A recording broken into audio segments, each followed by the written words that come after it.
Thank you very much for... Hello? Yeah. Thank you very much for this nice introduction, and thank you for the invitation to this institute. It's a great pleasure and honor for me to be here. Geologists may still debate whether the Anthropocene constitutes a new geological epoch in its own right. But there can be little doubt that humanity as a species is changing the ecology of the entire planet in a way that endangers the well-being of future generations, even including the possibility of the extinction of all of humankind. Science plays a crucial role in this destructive development. It is our use of modern science and technology that has amplified our powers to interfere in natural processes to such dangerous extent. But doing away with science is also not an option. Science and technology are the tools by which we detect and assess ecological changes, by which we contain imminent threats, and by which we may find new and more sustainable ways of living. So, how do we have to change the ways we do and use science in order to reach a more balanced interaction with nature? How can such a transformation be brought about, and how can we shape it? Clearly, to approach these questions, we need an understanding of the development of science and its relation to society. I will here use examples from the global, long-term history of science, focusing on the case of China, to illustrate a few characteristics of the historical development of science that I think are important in this context. I will argue that science has multiple origins, that it emerged more than once in global history, and that there are real alternatives in the history of science. That is, there is no one-dimensional logic of development. Nevertheless, the historical selection of alternatives creates a path dependence. At every point in history, the space of possible future developments of science is conditioned by its current state. But how science further develops and what role it plays in society is not fixed by the scientific knowledge available in a given historical situation alone. It crucially depends on the way science is embedded in the broader knowledge system and in society. I will in the end then conclude with a few thoughts and questions on what these findings tell us about the necessary transformations ahead of us. Exactly when science begins in human history very much depends on how we define it. But no matter how narrow or wide a concept of science we want to apply, a crucial step towards what we now call science was made when knowledge was considered for its own sake with no immediate practical goals. The earliest documented instance of this type of supra-utilitarian or explorative form of knowledge dates back to the Mesopotamian scribes of the early 2nd millennium BCE, who explored the knowledge structures inherent in the symbolic means for land and labor management. The symbolic means, proto-numbers and a kind of proto-geometry, had developed in the practical context of administration, an administration that had become necessary in the context of the development of ever larger settlements, the early city-states. It was most probably in the context of schooling that the activities of the scribes and land surveyors departed from the direct application to practical problems of society and evolved into an exploration of the structural implications of the material and symbolic means of mental labor, a process that led, among other things, to the development of more general and more abstract concept of number. Similar developments must have taken place in more or less independently in other early civilizations, in Egypt, China, India, and Mesoamerica. But they are not nearly as well documented as in the Mesopotamian case with its durable clay tablets. In China, ancient mathematical works such as the Jiuzhang Suanshu are evidence for earlier developments. Science thus differs from practical knowledge in its explorative character, or the pursuit of knowledge for its own sake. It thereby produces a surplus of knowledge, which has to be applied in order to become practical. In the long run, this surplus knowledge develops an intricate internal dynamics of science as exemplified by the centrality of mathematics in the natural sciences. Today, science is highly structured by disciplines and subdisciplines which display different degrees of closeness to application. There are, for instance, elaborations of theory that are at the same time deliberately pursued in the direction of certain fields of application. This complex array of disciplinary division of labor in present-day science and the long-term development of surplus knowledge have to be taken into account when thinking about future transformations of science and how to direct them. Another important aspect of science is that its experience of nature is almost always mediated by technology. This holds long before the rise of systematic experimentation and is, for instance, documented in the so-called Mohist canon, a Chinese source stemming from around 300 BCE. It originated under socio-political circumstances radically different from the centralist royal hierarchy in which the Mesopotamian scribes found themselves. The Mohist tradition flourished in the context of a competition between different groups who offered their advice to the kings and rulers of the various small states into which China was then fractured. The later Mohists attempted to show that their vision of an ethics anchored in the realm of human beings without recourse to deities was indeed viable. To this end, they had to show that all sorts of conundrums and paradoxes could in fact be resolved through rational argument and the careful use of language. In this attempt, they reflected not only on semantics, but also on phenomena brought about by mechanical and optical devices. For instance, they explained the different effect of equal weights on different lever arms by introducing the concept of the effectiveness of a weight. There's a passage here where they talk about lever arm and how the same weight then has a different effect depending on the length of the lever arm. Mohist science has sometimes enthusiastically been likened to ancient Greek science. Thus, Joseph Needham, in his pioneering work on the history of science in China, suggests that the Mohist passage on the lever is equivalent to Archimedes' full-fledged theory of equilibria. But such projections from the Western history of science into the Chinese tradition is not helpful, I think, because it assumes that there is only one possible course of history, the Western one, and non-Western examples are then judged by how close they come to it. I would rather suggest that we see Mohist science as a genuinely alternative, independent origin of theoretical science. Only then are we able to appreciate the commonalities and differences between the two traditions, and thereby distinguish cross-cultural characteristics from historical contingencies. In both traditions, the reflection on practical knowledge brought about a systematically applied theoretical terminology. But the theoretical terms themselves differ and partly reflect the different discursive contexts in which these reflections took place. While the Mohists react to the so-called dialecticians or bianzhe of warring states China, the earliest text on mechanics in the Greek tradition attempts to integrate the new knowledge into Aristotelian natural philosophy. This reflects a different timing of the development of specific types of intellectual activity in the two societies. While in the Greek case, the reflection on language occurs only after the creation of encompassing cosmologies, in the Chinese case, the later Mohist reflection predate the rise of syncretistic yin-yang cosmology.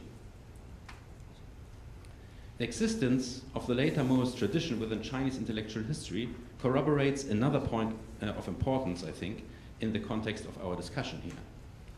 There is no simple dichotomy between Eastern and Western ways of thinking about nature.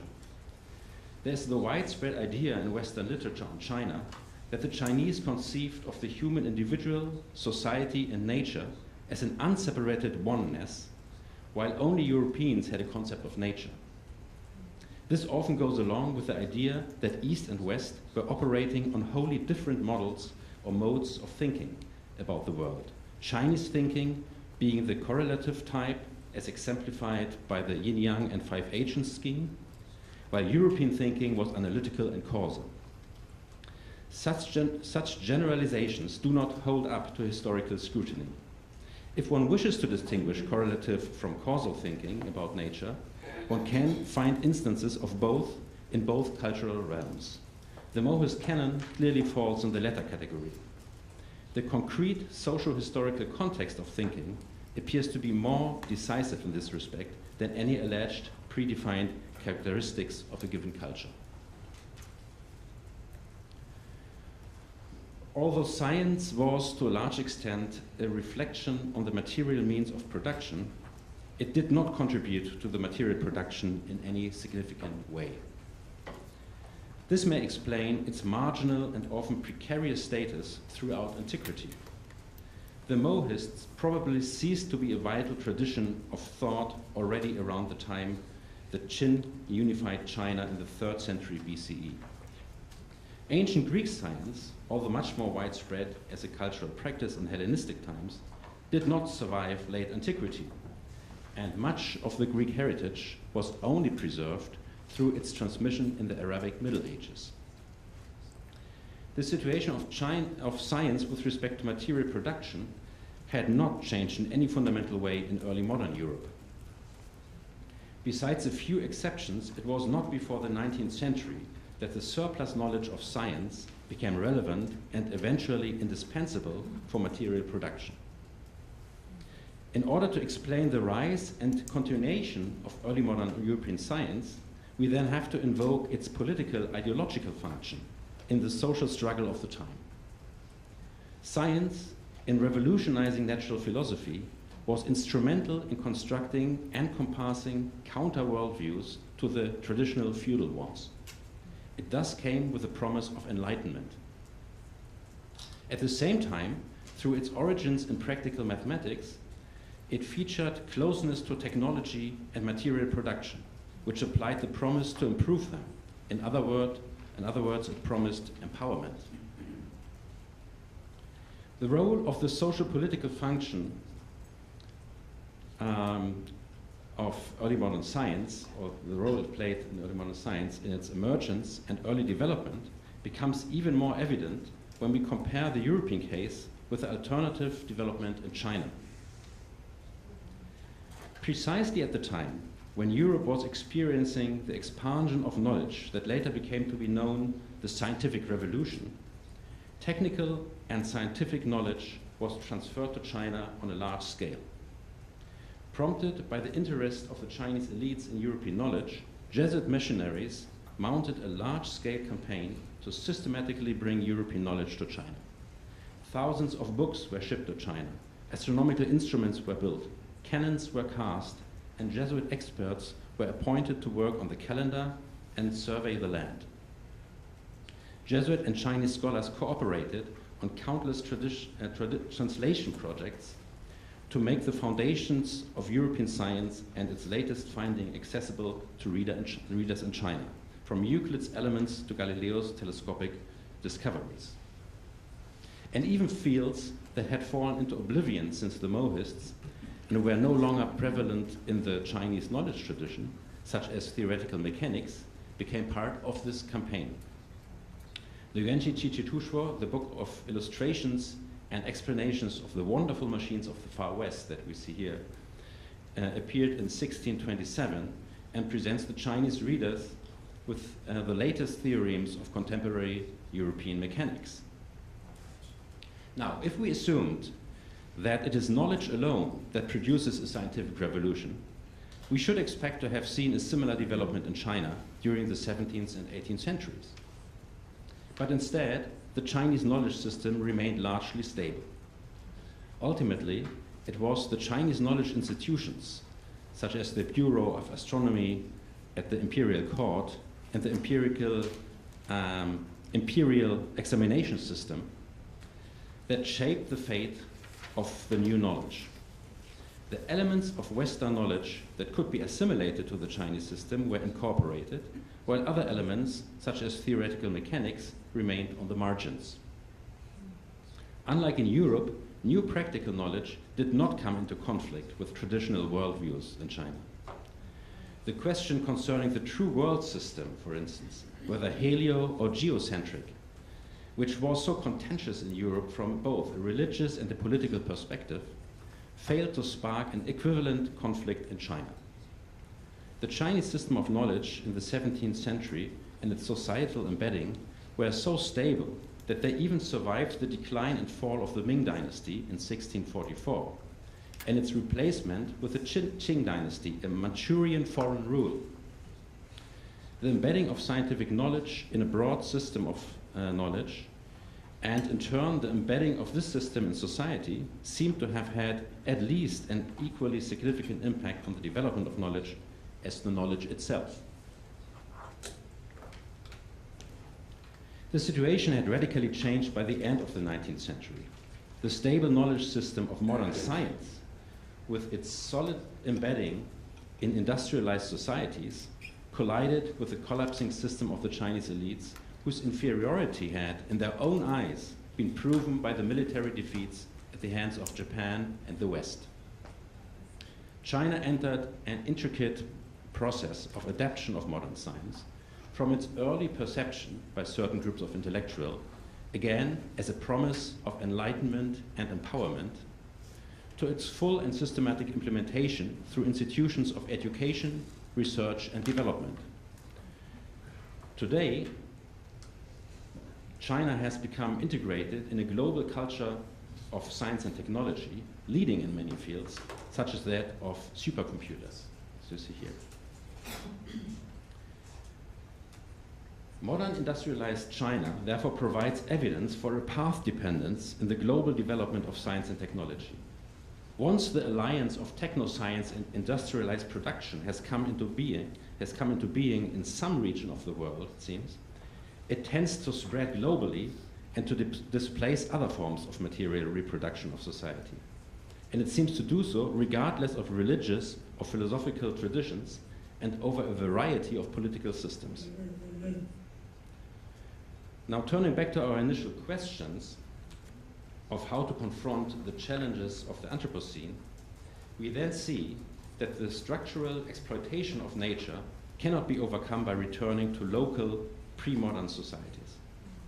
Historical examples of past societies that maintained a sustainable balance between humans and their environment are important and instructive. But we have to recognize that they all display features that are unachievable or even unacceptable for us, such as their extreme isolation or their ways of curbing population growth, for instance.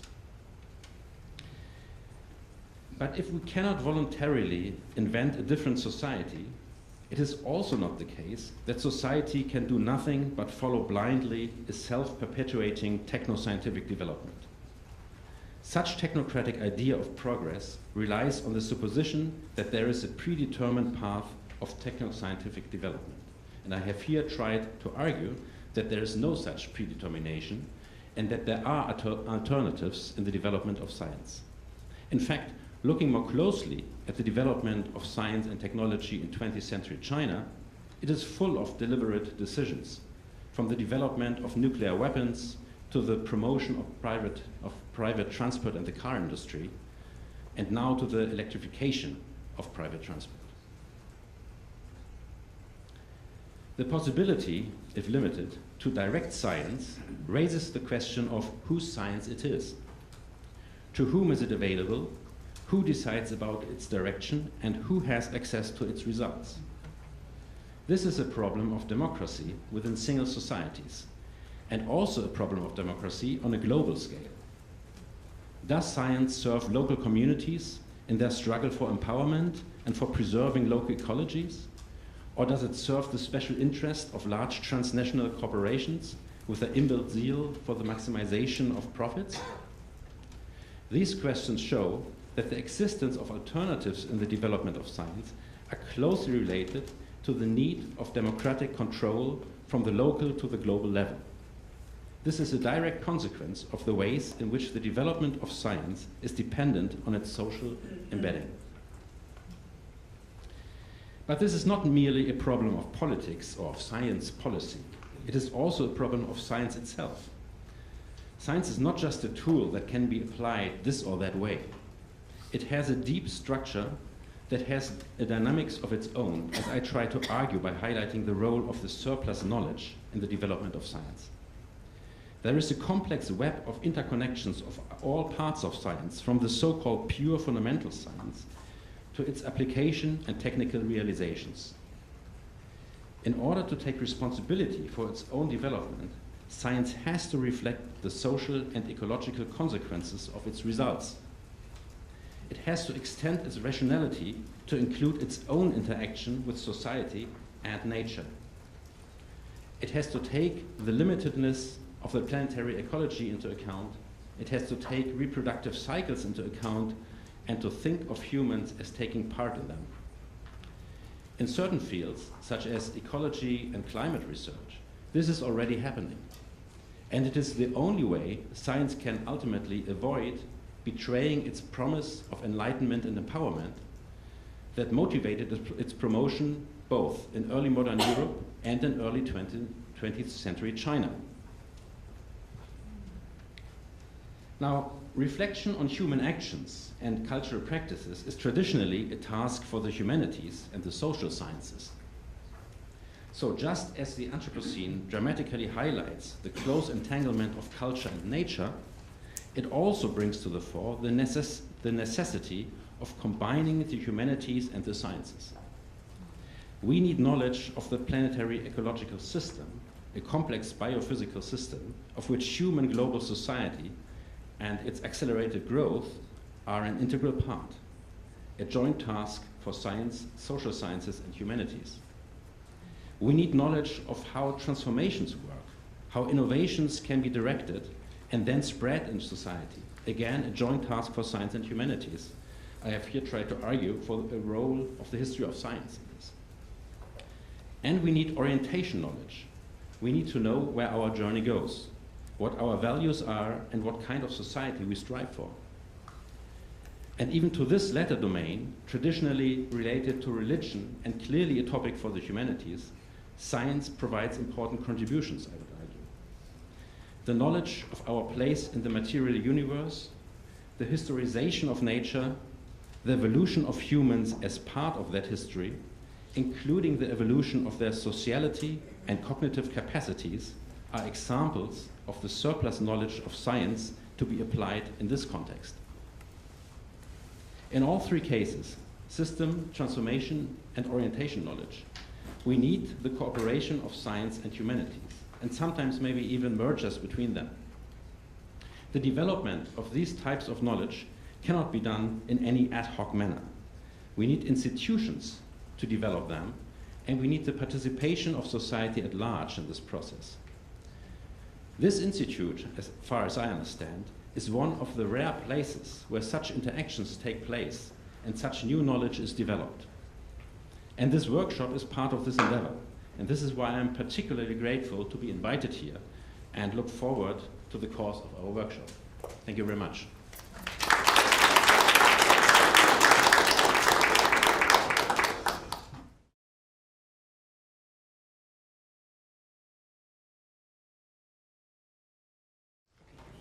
Thank you very much.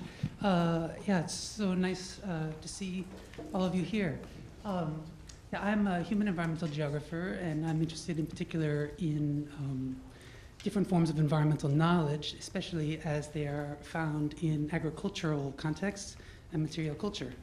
And it's taken me a long time to kind of be able to say that so readily, but I thought of various kind of different ways to describe myself in the past. But I never came up with one like Kumasu, that I was the king of love. But that maybe sounds a bit better. We should maybe aim a little bit higher. My presentation today is kind of following from the preamble that I hope that you have had a chance to read, and a paper which I circulated too late just the other day, which kind of is a preamble plus one. And it kind of sets the stage for what I will talk about here today. And in essence, what I would like to say is that where we have come to this conference here in RIHN, in part due to Masahiro and my kind of long experience in thinking about how do we approach the idea of the Anthropocene in Asia. And one of our central ideas is that in order to do so, we really need to bed down the discussion in the real lived histories of this place. And in doing so, we would not just get to talk about our prefixed idea, the idea of the Anthropocene that is pre-arrived, but instead kind of rethink actually the meaning of the Anthropocene itself.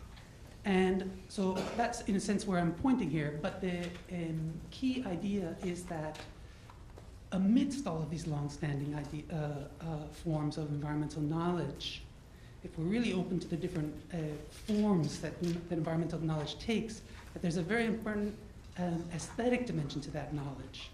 And that knowledge is very important in turn to the Anthropocene if the Anthropocene asks us what knowledge is relevant to the future.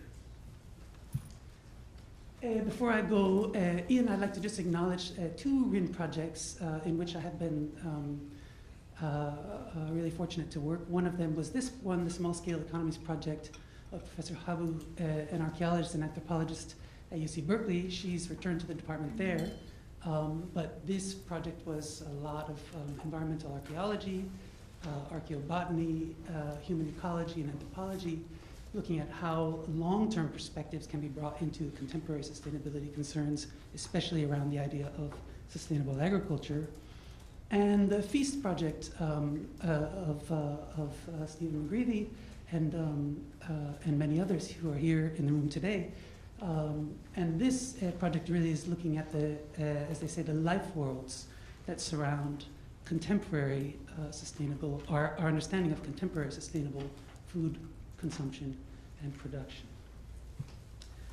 And then finally, the sites through which I have thought a lot of this stuff are based, originally collected through this GIAS program, the Globally Important Agricultural Heritage Systems, established by the FAO just about 2 years ago now as a formal program, but pre-existing for some 10 years or so. I was involved there, I've been involved there for about 5 years. And it's a really interesting program that does, just as UNESCO kind of recognizes cultural manifestations that it says are of world cultural significance, this goes around the world saying, but these are agricultural systems which are of world significance. And the agricultural systems, what they say essentially, this is some of our kind of best agricultural knowledge, and we can say by extension, some of our best environmental knowledge. And these GIA sites, I'll talk about one of them in just a minute, are located around the world. Here's one in southern Yunnan, about 50 kilometers from Vietnam. It is the famous kind of what they call the honey rice terraces, although the honey are far from the only people who have created them. It's a system, as we can say. I use the word system as a kind of matter of habit, but actually I feel quite uncomfortable in many ways, as we were speaking earlier in the session about the use of the idea of system to apply to such contexts. But it's one that, it's a place that was created about 12 or 1300 years ago. It's very rich in biodiversity, produces a huge amount of food, has completely transformed the landscape, and is representative of a whole way of living, of course, in this place. Now, as far as the GIAS program goes, it's really the only program on the international stage that I'm aware of that recognize these different elements of an agricultural context: the food and livelihood security, the agrobiodiversity, traditional knowledge and techniques, cultural values and collective forms of organization, and landscapes produced in relationship to all of these as mutually constituent, as inseparable elements, all as essential to the composition of the whole. And as a member some years ago of the scientific committee, it was part of our task was to recognize these sites, but another part was to kind of to give some advice to those who were interested, which were not a lot of people, at least in the FAO, in how to support these programs, these sites. And that actually caused us quite a bit of discussion. And part of the reason, I think, it came to me after a long time was because we didn't really have a good sense of how exactly or why they persist through time. And this question of persistence seems to me a kind of very large problem that oftentimes does not appear as such in our discussions of contemporary sustainability, even though, which basically has been concerned until now with the problematic of change. Changing from the past into the future, now we're in this great moment of change, what shall we do about it, and so on, which seems like a reasonable concern. Nevertheless, with very few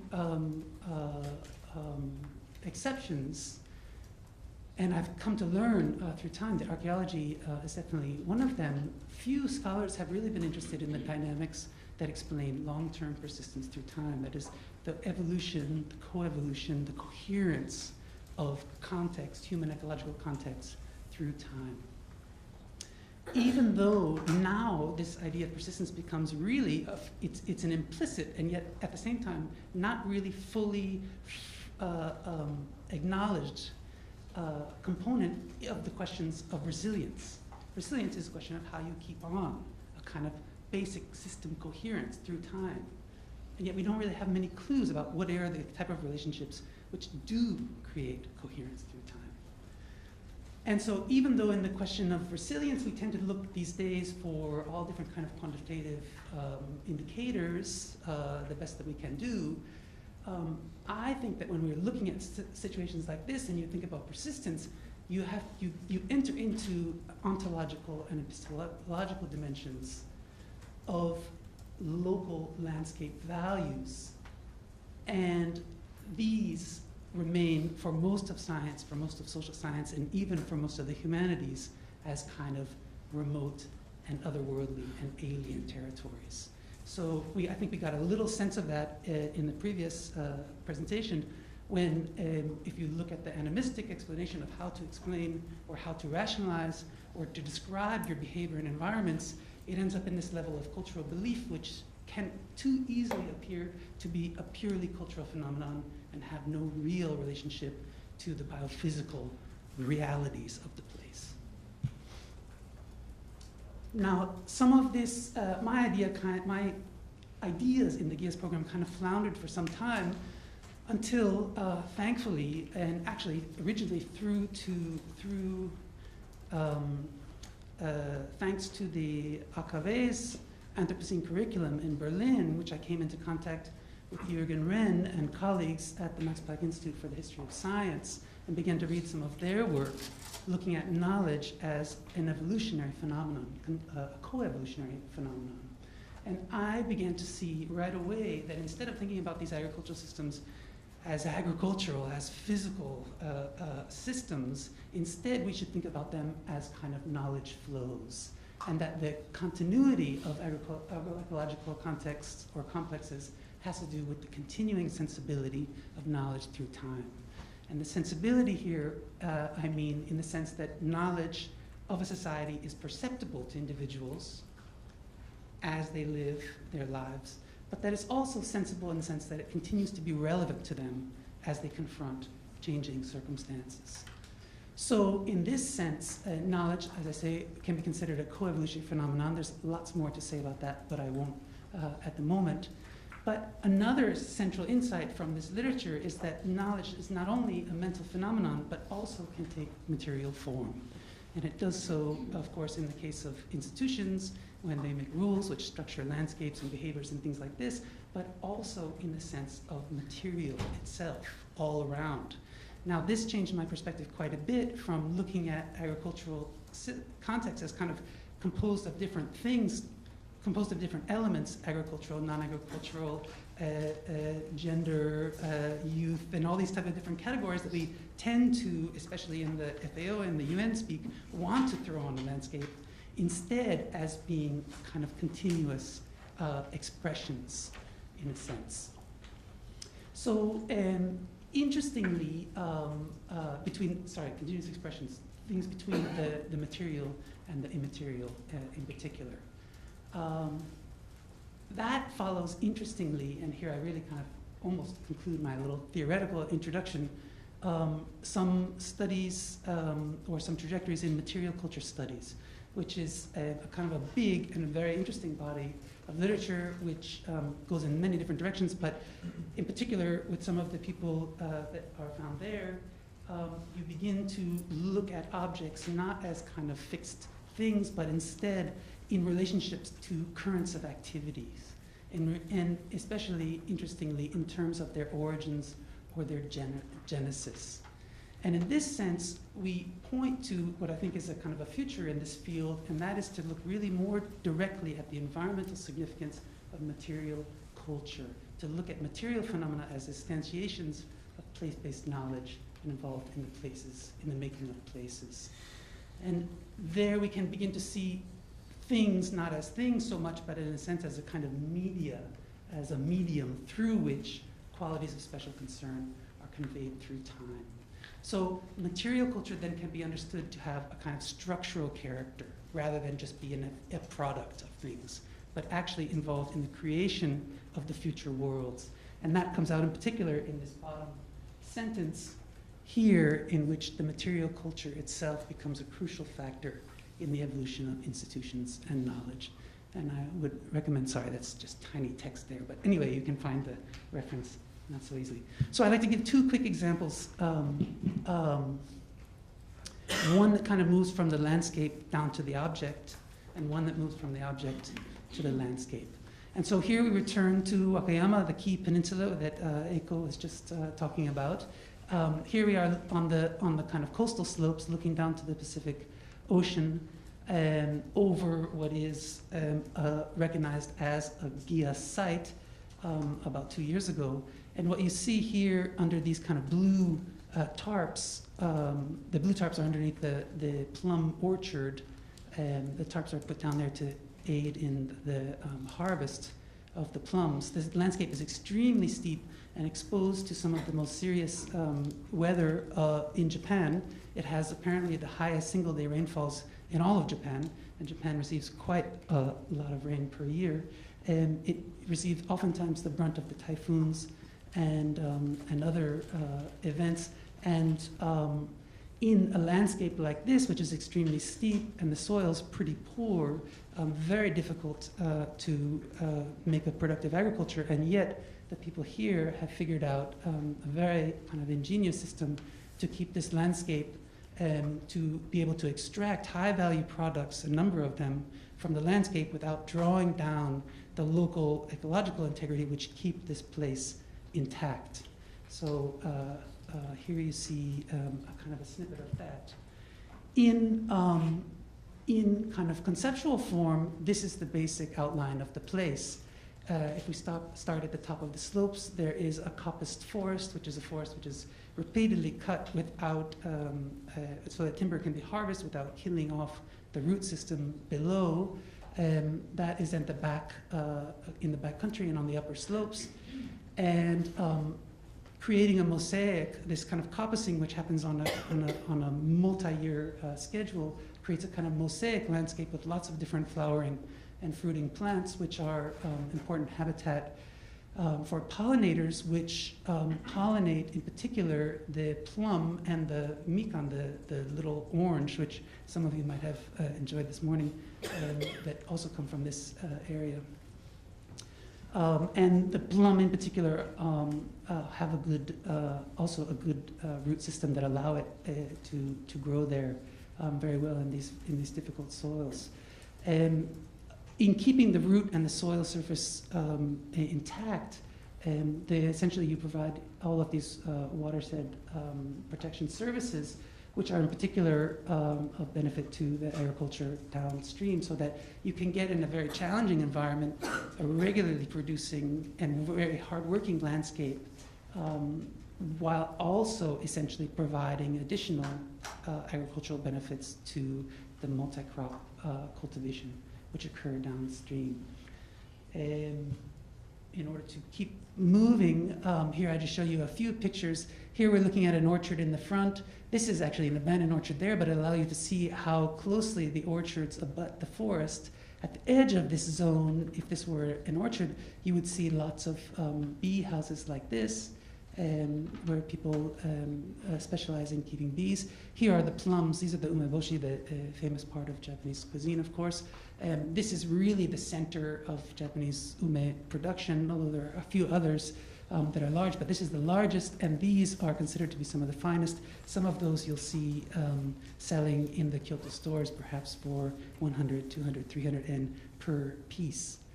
Anyway, they have a lot of people specializing in the ume. Some people also specialize in the beekeeping, although many of the beekeepers are also ume farmers. Here you see a backwoods kiln, because on the forest, the coppicing is really dedicated to the production of a high-quality charcoal, which I'll talk a little bit more about. And here is Mr. Hara. Hara-san is kind of the chair of the local Charcoal Producers Association, and he's considered to be really the master of this trade.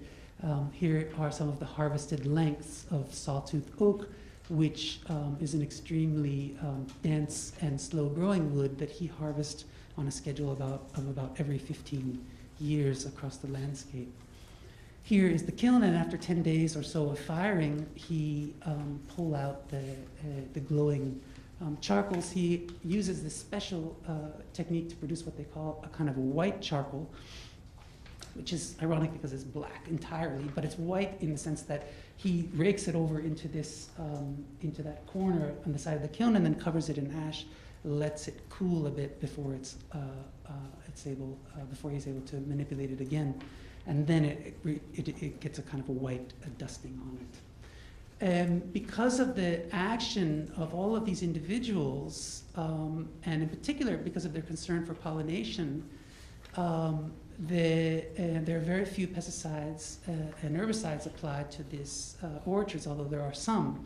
But as a consequence, it's not done in such a way that biodiversity is significantly harmed, and in particular in the kind of gullies leading into the rice fields downstream, you see very high rates of biodiversity, freshwater biodiversity in particular. So this graphic is one of the kind of the key descriptors of this place, and it was very important, I think, in the designation, because it gives such a clear kind of conceptual overview of how to think about this place as a system. And so this thing is very useful, but nevertheless also fundamentally incomplete in the sense that there are no people involved there at all. And without any people there, without any actors, there's no indication of where the system is coming from and where it might be going to. So I suggest instead that instead of seeing these different kind of this whole as kind of involving different ecological conditions or contexts, we can think about these as being essentially different kinds of knowledge fields.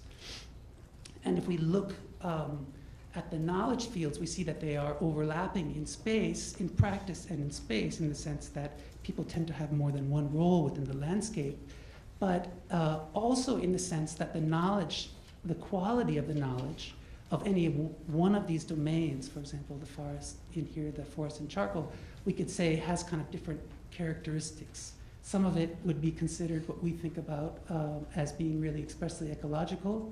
Some of it would be very kind of technical in the sense that it referred to the use of tools or the making of different, the techniques that are used, the metrics that are used. And some of it would be considered perhaps purely social in the sense that activities, of course, take place within social worlds that have all kinds of different meanings, that there are rituals involved, that there is a food culture in which this whole thing makes sense, and so on.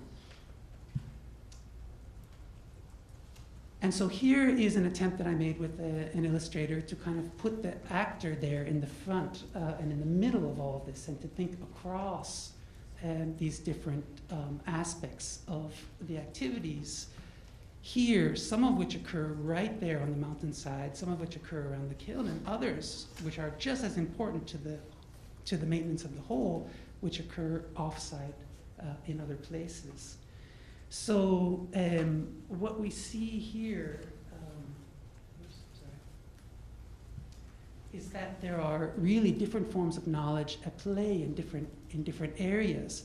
And there's lots of different things that you can say here, but on one level, here we have Hara-san's close attention to essentially the weather and the way in which these trees, this particular species of tree, grows in large part underground, since what he's doing is essentially growing root systems underground and harvesting from the product of this kind of underground forest that he is able to interpret as particular qualities of wood and then transform through a very technical process, careful process in the kiln that lasts about 10 days, which is measured by primarily the color and the smell of the smoke which issues from the kiln, and the color and the taste and the clarity of this mokusaku, this kind of wood vinegar, which is an extract of the smoke.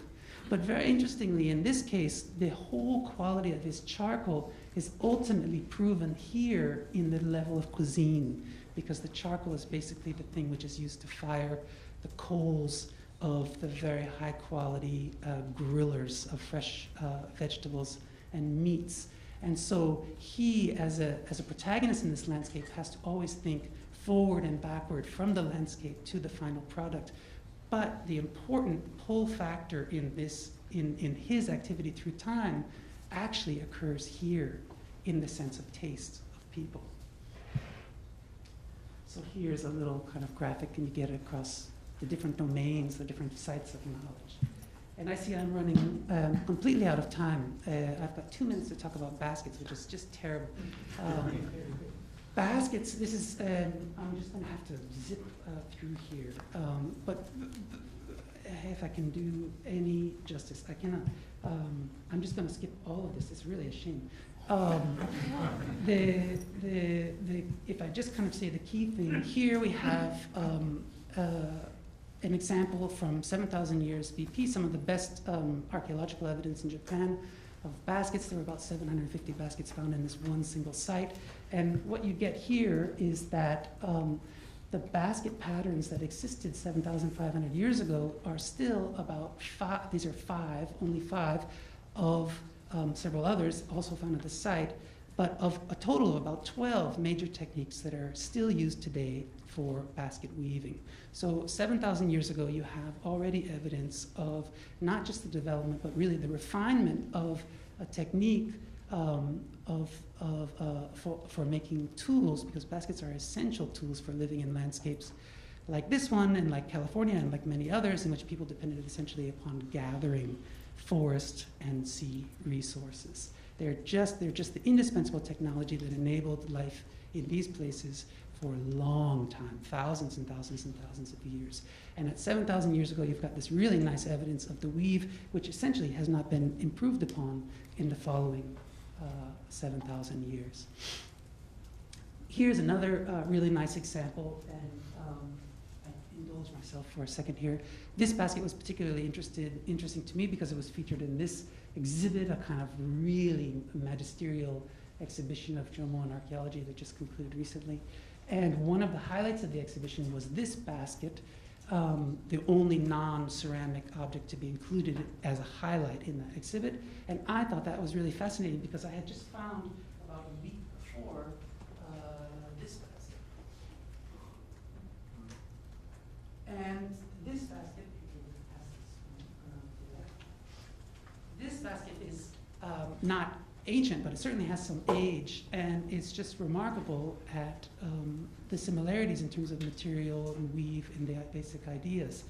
And this really got me to thinking, how does one explain the kind of currency of environmental knowledge through time? And how does one go about recognizing it?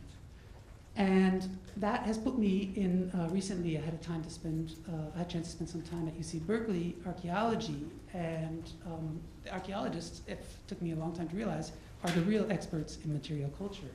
And of course they're very interested in baskets, and I began to dig into some of their texts. So here's a fundamental one on baskets, written by a Berkeley anthropologist of some years ago. The traditional basketry process requires time and a stable existence, one season to the next, and a general sense of the appropriateness of the activity to the total life. Certain grasses at certain times of the year, selected and sorted according to certain standards, worked at certain seasons in certain moist atmospheres according to certain techniques in certain forms with certain decorations for certain purposes. So baskets are not random things at all. They're extremely specific, on the contrary.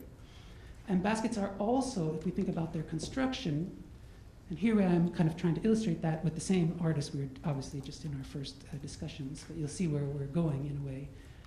Baskets are a solution to some kind of challenge, how to collect or store something, to carry something, to catch something.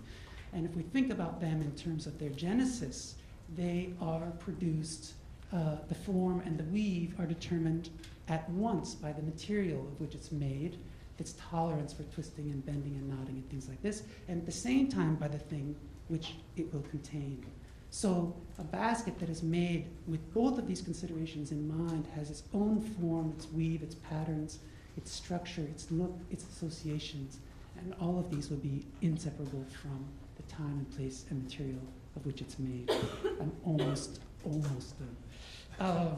And so then this comes to my final point, which is a kind of a tough one to make, and that is that the aesthetic element, an element which in most of our even humanistic thought has been treated as essentially additive or superfluous to the central working function of things, is not at all superfluous. It is augmentative in the sense that it combines in one instant of recognition the different realms of life associated with the thing itself.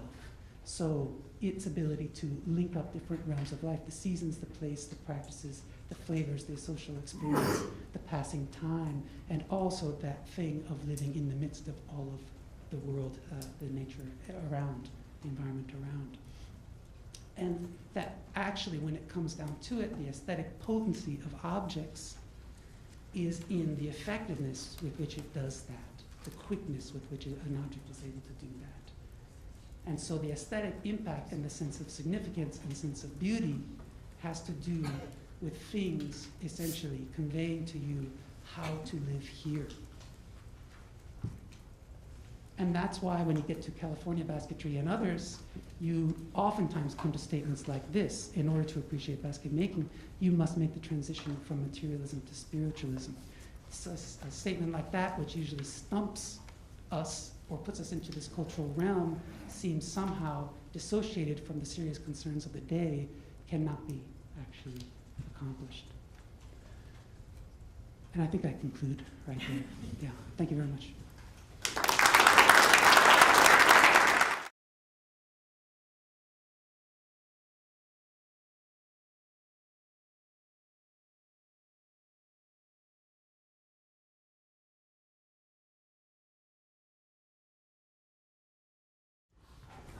It's terrific to be here. Where have to lower this? Considerably, I have to lower this. I was absolutely delighted when Sugihara Sensei invited me to this gathering, and it's really wonderful to be with you all. So the question I came up with, rather off the cuff, was this question: why Anthropocene history is not environmental history. And I thought I would talk a little bit at first about why this question came to me. And there are three reasons why I wanted to ask this question with you all, because I think it's something we're all thinking about. And the first reason is that I had the experience of running an Anthropocene and Asia workshop in August. And there were many young scholars who came to this. They were all very enthusiastic. And they had all produced something that was obviously interesting, but it was environmental history. So the question was, we're running a workshop on the Anthropocene. Is that just another term now for environmental history? Is it doing exactly the same thing we've been doing for some time now? The second reason I want to ask this question with you is that Anthropocene has now become a term that people scoff at including many environmental historians, in ways that rather surprise me. And I'll give you some examples of the ways that people don't like this term. You probably know them.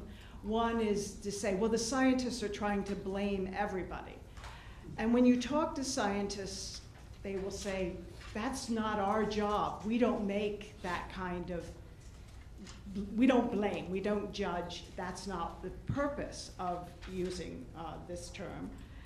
The other claim, or at least one of the claims about the Anthropocene, is that somehow it ignores the biosphere or ecology. And there was a book published recently by Greg Mittman where Greg makes this comment. And that too is a misunderstanding of the science. It doesn't get the science right.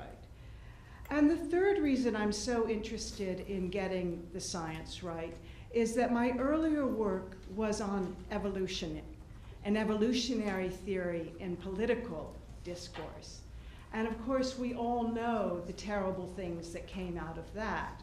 People didn't understand what Darwin was saying and picked up on the phrase that he had unfortunately borrowed from Herbert Spencer, that evolution was about survival of the fittest, which they took to be the richest and most powerful in society, rather than the people who were having the most babies, and proceeded to create eugenics and all sorts of other unfortunate things by misunderstanding the science. So we really need to get the science right. And the fourth reason you often hear the Anthropocene scoffed at is because people will say things like, oh, they're still debating it, or they're just arguing about it, or it's just an idea. And I think it's very important to understand science, as I think in all our disciplines, has a lot of debate. It's going to have a lot of debate. It's about a conversation among scientists and between scientists and other fields. So the fact that scientists are arguing with one another simply shows that they're a group of intellectuals who have important things they want to say. And in fact, one of the things I want to say today is that the people in the Anthropocene Working Group are very quickly coming to a consensus on what the Anthropocene is. In fact, the extraordinary thing about Anthropocene science these days is not the disputes, but the cohesion with which this discipline is coming to, this term is coming together. So the third reason why I really want to ask this question is because I'm writing a book with two of the leaders of the Anthropocene Working Group, Jan Zalasiewicz and Mark Williams. And so as we try to come together, as I'm an historian, they're geologists, how do we together talk about the Anthropocene? So what can I, as an historian, what can we in this room who are historians bring to this concept that will make some sense and be helpful?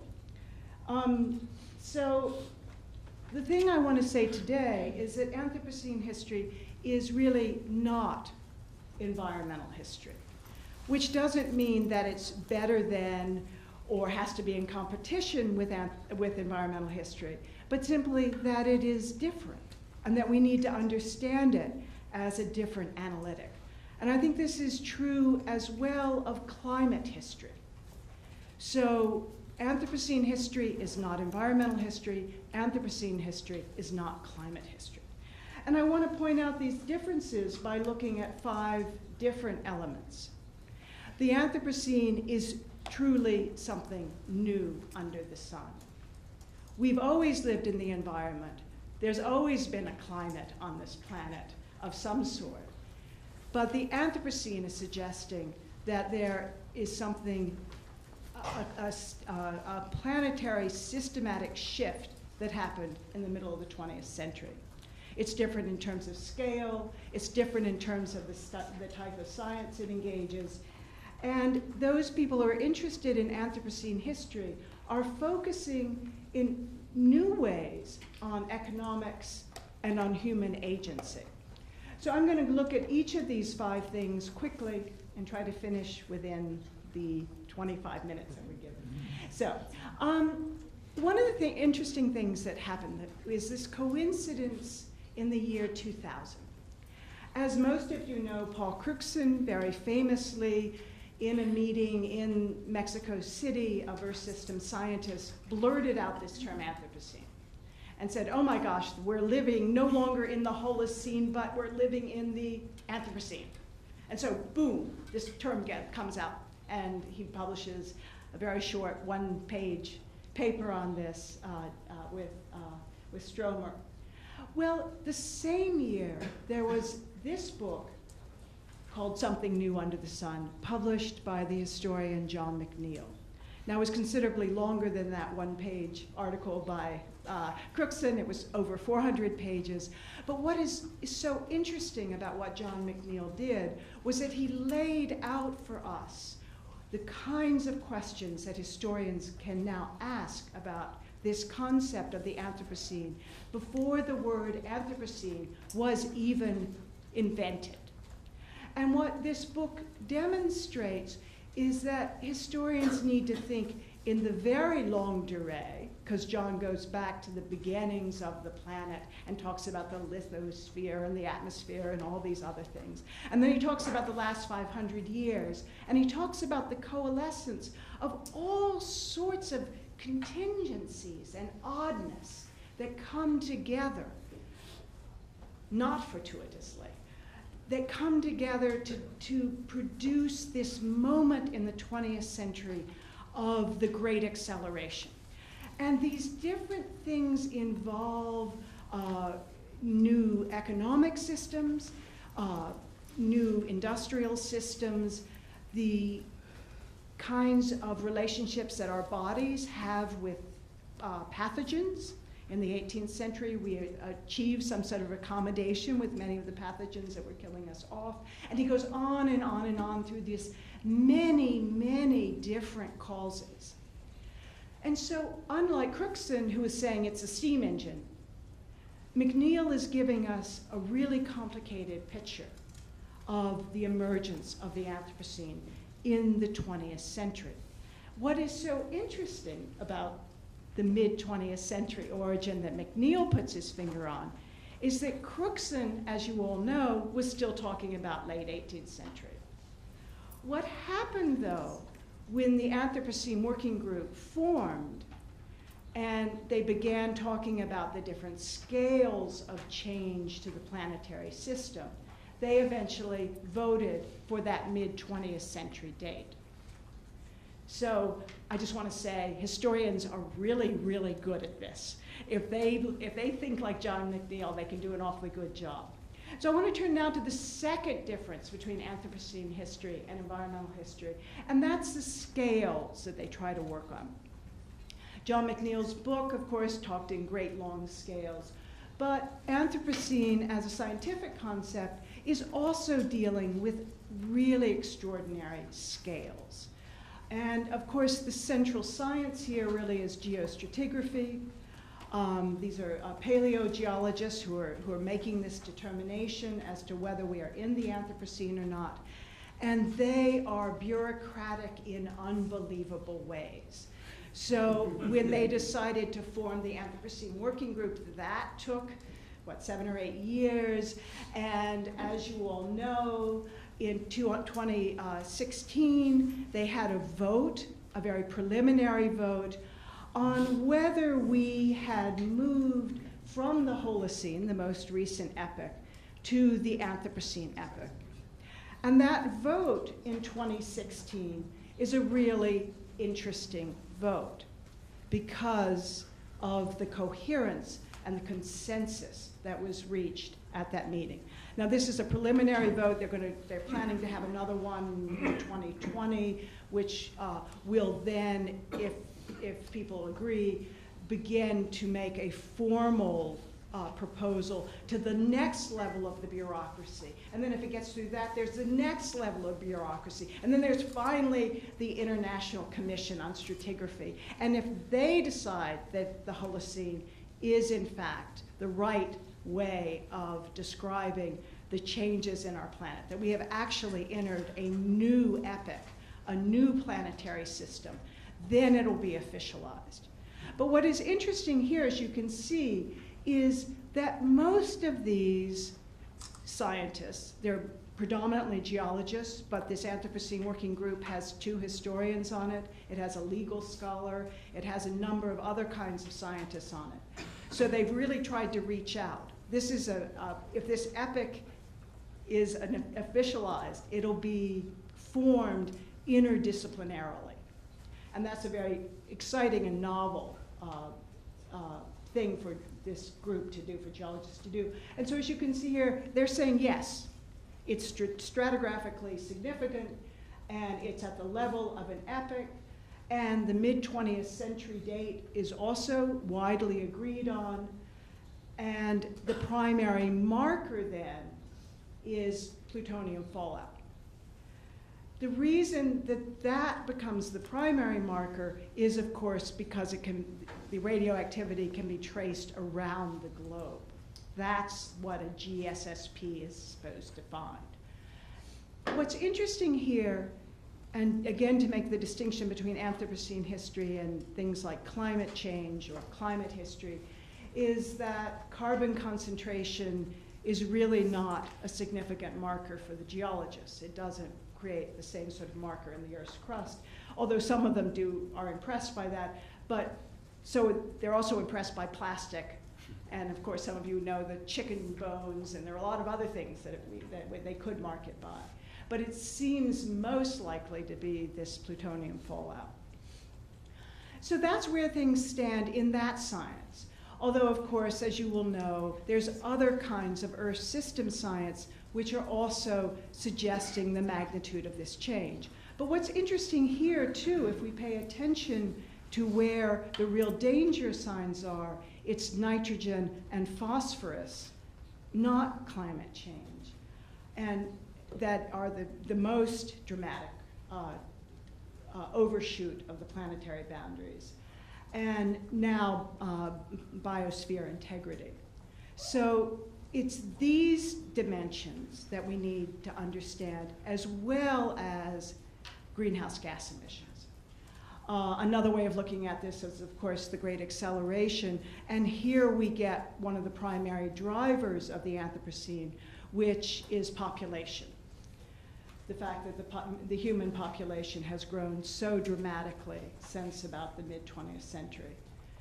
So in all these ways, we're talking about a systemic change on scales of magnitude that we, as Homo sapiens, in our 300,000-year history, have never seen before.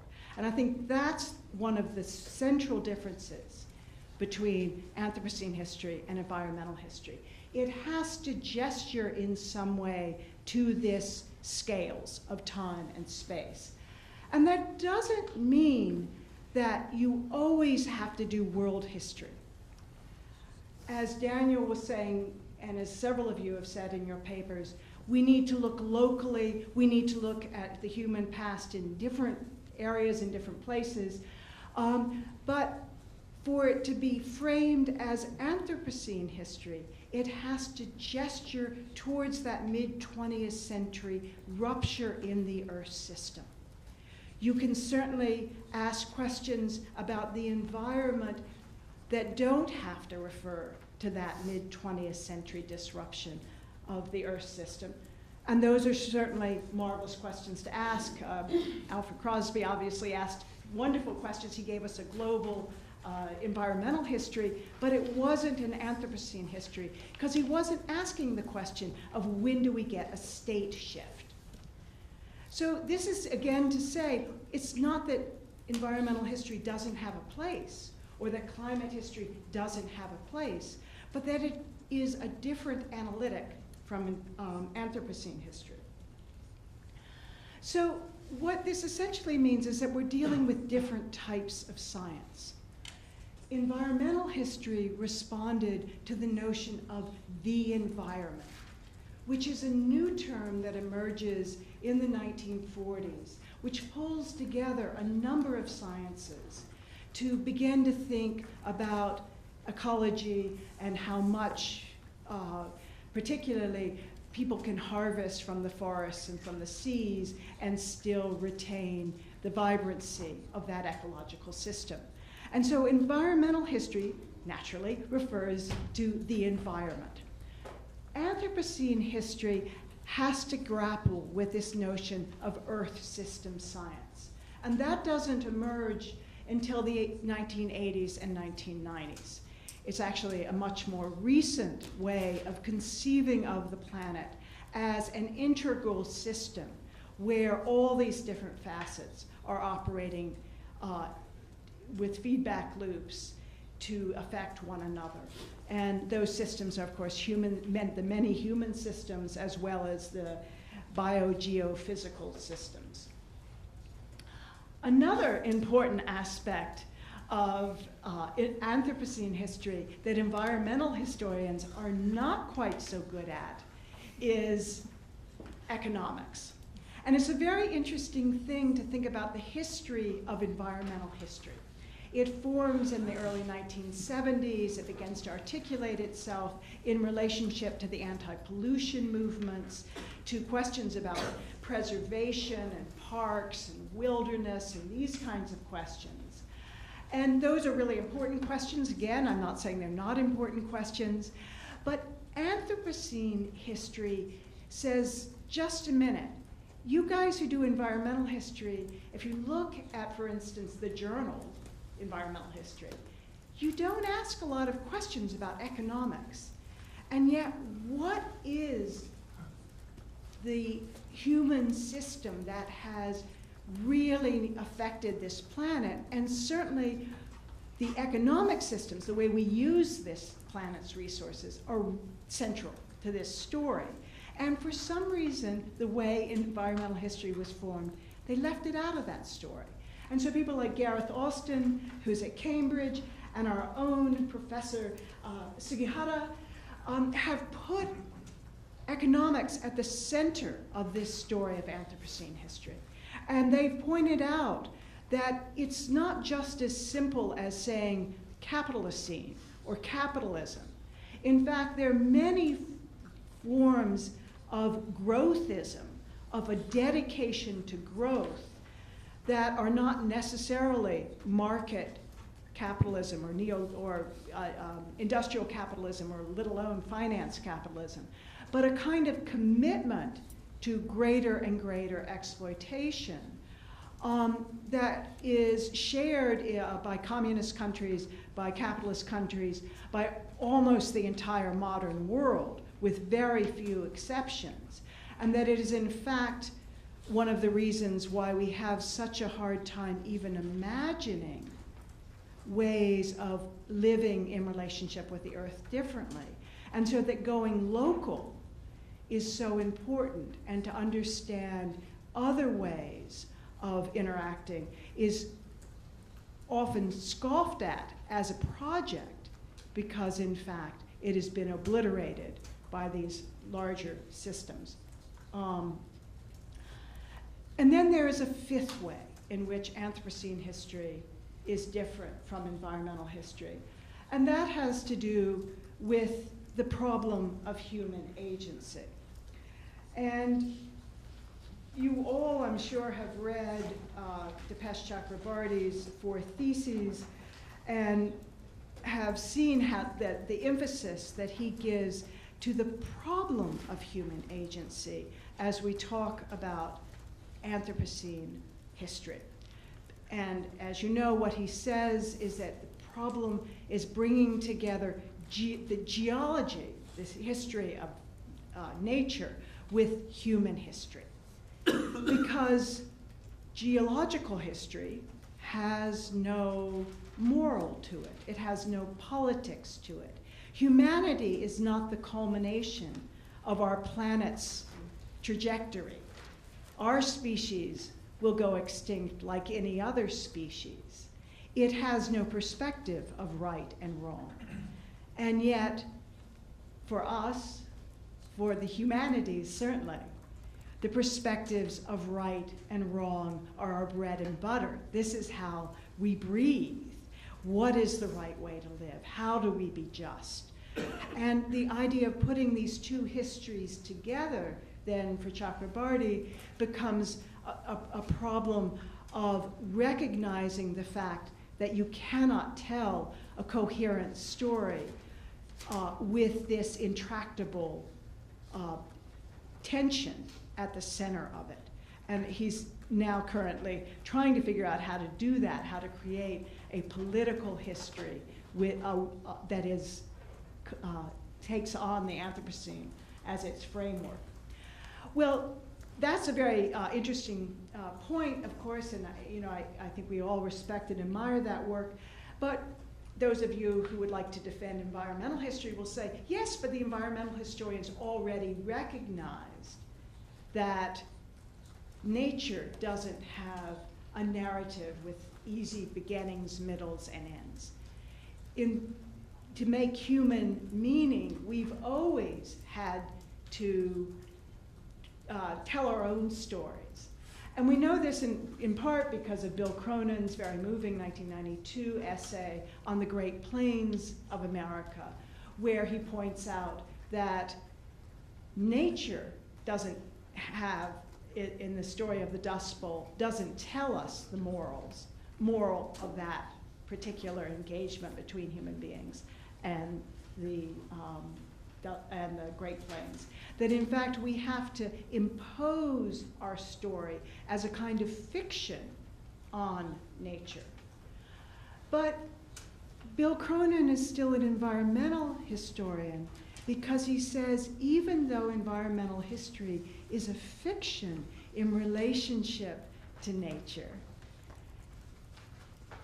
it is better to tell a story of human beings as being in nature. We can tell richer stories.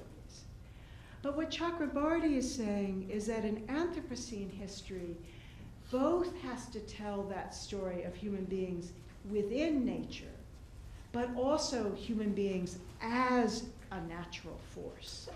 We are now both at once. And that puts us in a really difficult and different position. So for all these 5 reasons, I think we can begin at least to distinguish between Anthropocene history and environmental history. And perhaps the way to sum up is to say that for a long, long time, at least since the 1870s, which is maybe the origin of the modern discipline of history, people who were telling liberal histories or histories of the left were always looking for that great story of liberty. Benedetto Croce called history the story of liberty. And many people thought of history as that moment where we rise above nature and begin to craft our own destinies. And you can certainly look at Japanese history and find examples of this, for instance, with Maruyama Masao's work, who critiques the Kyoto Kenkyusha and other groups within Japan for putting nature and human beings together. And he says this is where you get Japanese fascism. In fact, you have to pull these apart in order to get this story of liberty. But it may turn out that the story of liberty is also the story of our own self-destruction, in which case we need a more modest story, a more humble story, to have the humility that Sheila Jasanoff calls upon us to have, where what we ask for is a story about resilience with decency rather than a story of liberty. And I must say that in some ways that is a loss. That story of freedom was a story that I think beguiled many of us. We really believe that we can move the world to a place where everyone would enjoy abundance and liberty. It now looks like we're going to be awfully lucky if we end up with a bit of resilience and decency. So thank you very much for your attention. And I see that that red light has been flashing for some time.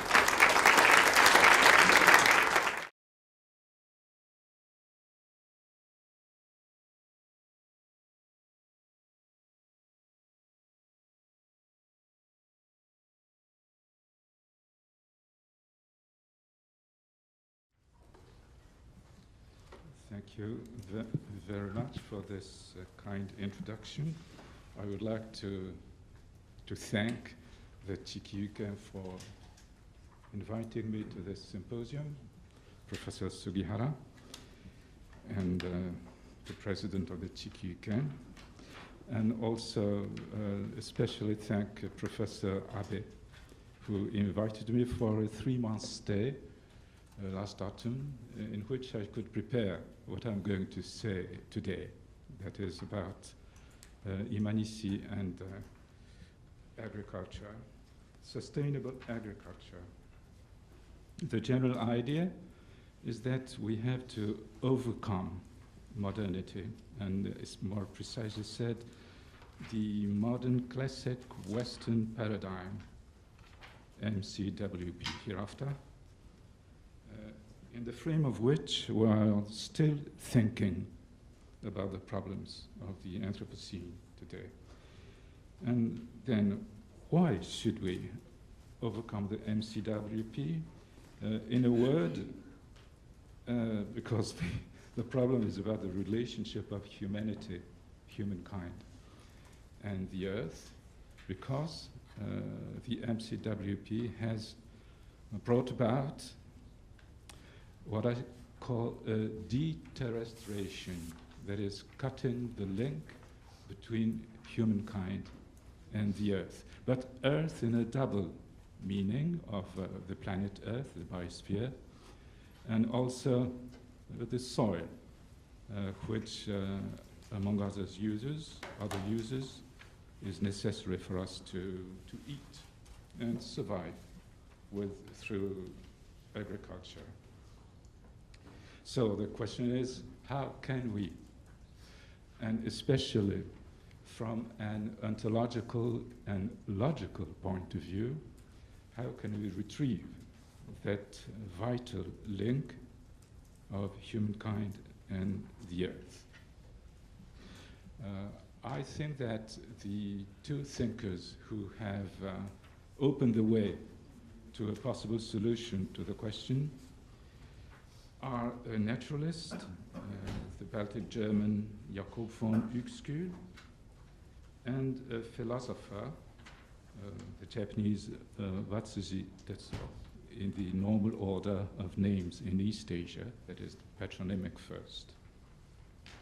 They both have introduced a fundamental distinction between what Uexküll termed Umgebung on the one hand, that is the given, what is given around us, Umgebung, and Umwelt, which is difficult to translate in English, but there is a French term which exists also in English, milieu, and it is not a transposition of French into English. It exists in the Oxford Dictionary, the big one and the shorter ones. So we have to distinguish environment, which is something objective, as much as we can objectify things, and a milieu, that is, how does environment exist for us? This is not only a question of subjectiveness, not only a psychological question, because living beings are in a situation of correlation, ontological correlation between their milieu and what they are. So I'll explain, and I shall explain this later. But the same distinction was introduced in Japanese by Watsuji Tetsuo when he distinguished Shizen Kanki on the one hand, the natural environment, and what he called fudo, milieu, on the other hand. And Watsuji introduced determining concept, fudose, which is very difficult to translate into English, but using the Latin root of milieu, I forged the term médians, in French, medians. In English, which Ratzinger defined as the structural moment of human existence. The structural moment. The structural moment is just a translation of Strukturmoment in German. That is a term which came from mechanics and was used very often in German philosophy, for example, by Hegel, and which means the dynamic relationship, the dynamic coupling, in the present case, the dynamic coupling of milieu and a certain being. A certain being may be an individual or a collective being, a species, for example, or a society. I said to begin with that the MCWP has cut the vital and ontological link between the human and the earth, and that was symbolized by the birth, as is commonly thought of, notably since Kant posed it, the birth of the modern subject in Descartes' dualism. He poses, for example, that in order to be that being, which he called the cogito, I think, the cogito does not need any place in order to be. It does not need any place. And of course, it does not need any milieu for the same reason, because it is absolutized in itself. Whereas the position of what Uexküll termed Umweltlehre, the study of the Umwelt, of the milieu, and Ratzinger termed Fudogaku, or Fudoron, the same study of milieu, which has, there is a term to say that, which was used for the first time in English in 1839, but it was a hapax, occurred only once. And a few years later, in 1848, was introduced by a physician, a French physician, Charles Robin, at the inaugural session of the Société de Biologie. He presented mesology, mesology in English, mesology as the study of milieu. But in the time, it was, milieu was understood as what we now understand with environment, that is something objective. And that thing, objective, is the object of a modern science like ecology. But mesology is the study of milieu, which supposes the subjecthood of the concept being. The subjecthood of the concept being. So it is not a pure object.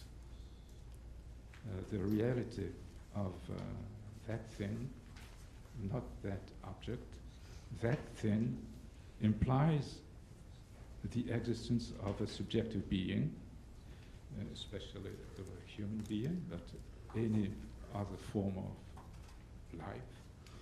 But as far as we are concerned, something which owes its being to our own existence and reciprocally.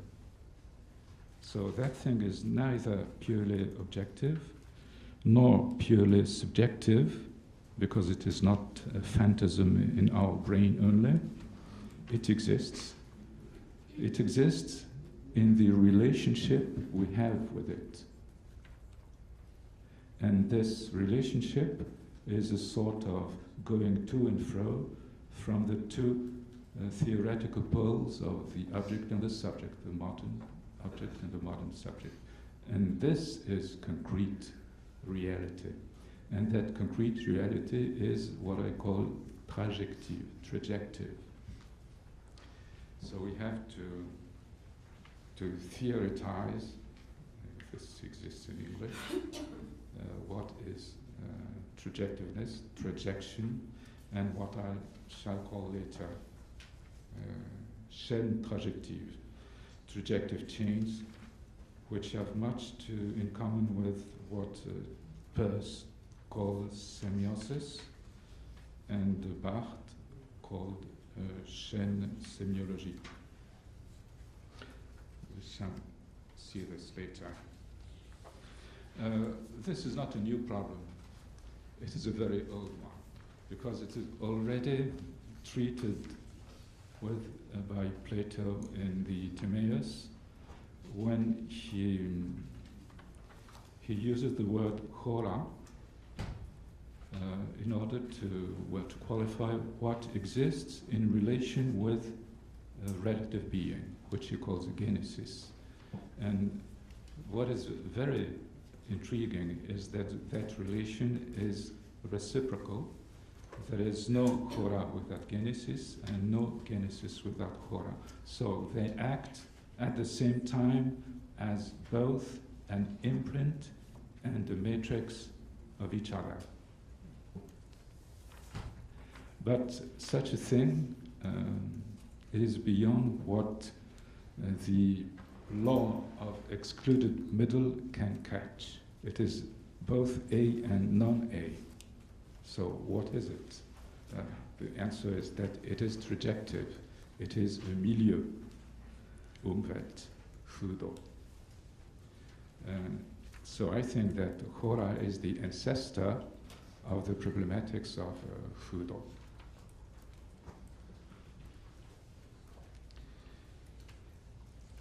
And we, when treating with milieu and with the methods of mesology, are beyond the MCWP. We are dealing with the fact is that mesology is something transmodern. The transmodern must not be confused with postmodern. Because postmodern is something like a peroration of the modern, especially concerning place. If you think that, for example, in architecture, the modernity was you must build the same form anywhere on Earth, same form everywhere. Postmodern architecture has introduced something more. There's any form anywhere. So that is exactly in the same trend as that of modernity of the MCWP. There is no ontological link with place. And so it cuts. In the end, it brings forth deterrestration. So we have to overcome modernity since, as we all know, modernity has brought forth the sixth extinction of life on this planet. We cannot do forever on the same way. We have to overcome that way of doing. But so overcoming modernity is not such a new question. It was explicitly questioned in 1942 in a symposium which was held in Tokyo in July 1942, in the wake of the Kyoto School of Philosophy, and especially of the thought, in the wake of the thought of Nishida Kitaro. The main idea was that for overcoming modernity, you have to replace Aristotelian logic, which is a logic of the identity of the subject being what you are talking about, that is S, logically S, and the what should be constructed is a logic of the predicate, of the identity of the predicate P. That is what is said in logical terms, what is said about S. But from the point of view of mythology, it is not only a question of language. It's a question of, the question is, how does S exist for a certain interpreter, a living being, especially a human being? How does it exist? In what terms?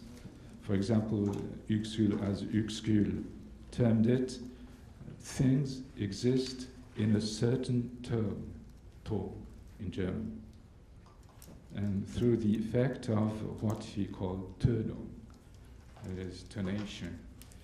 For example, for a cow, a tuft of grass will exist as food, exist as food. It is not grass in itself.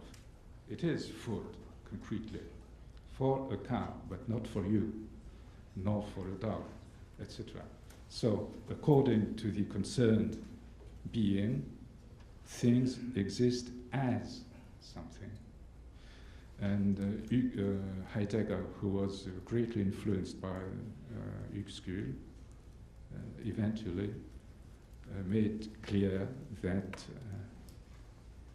something exists as something, something as something, not something in itself, always and necessarily as something, etwas als etwas.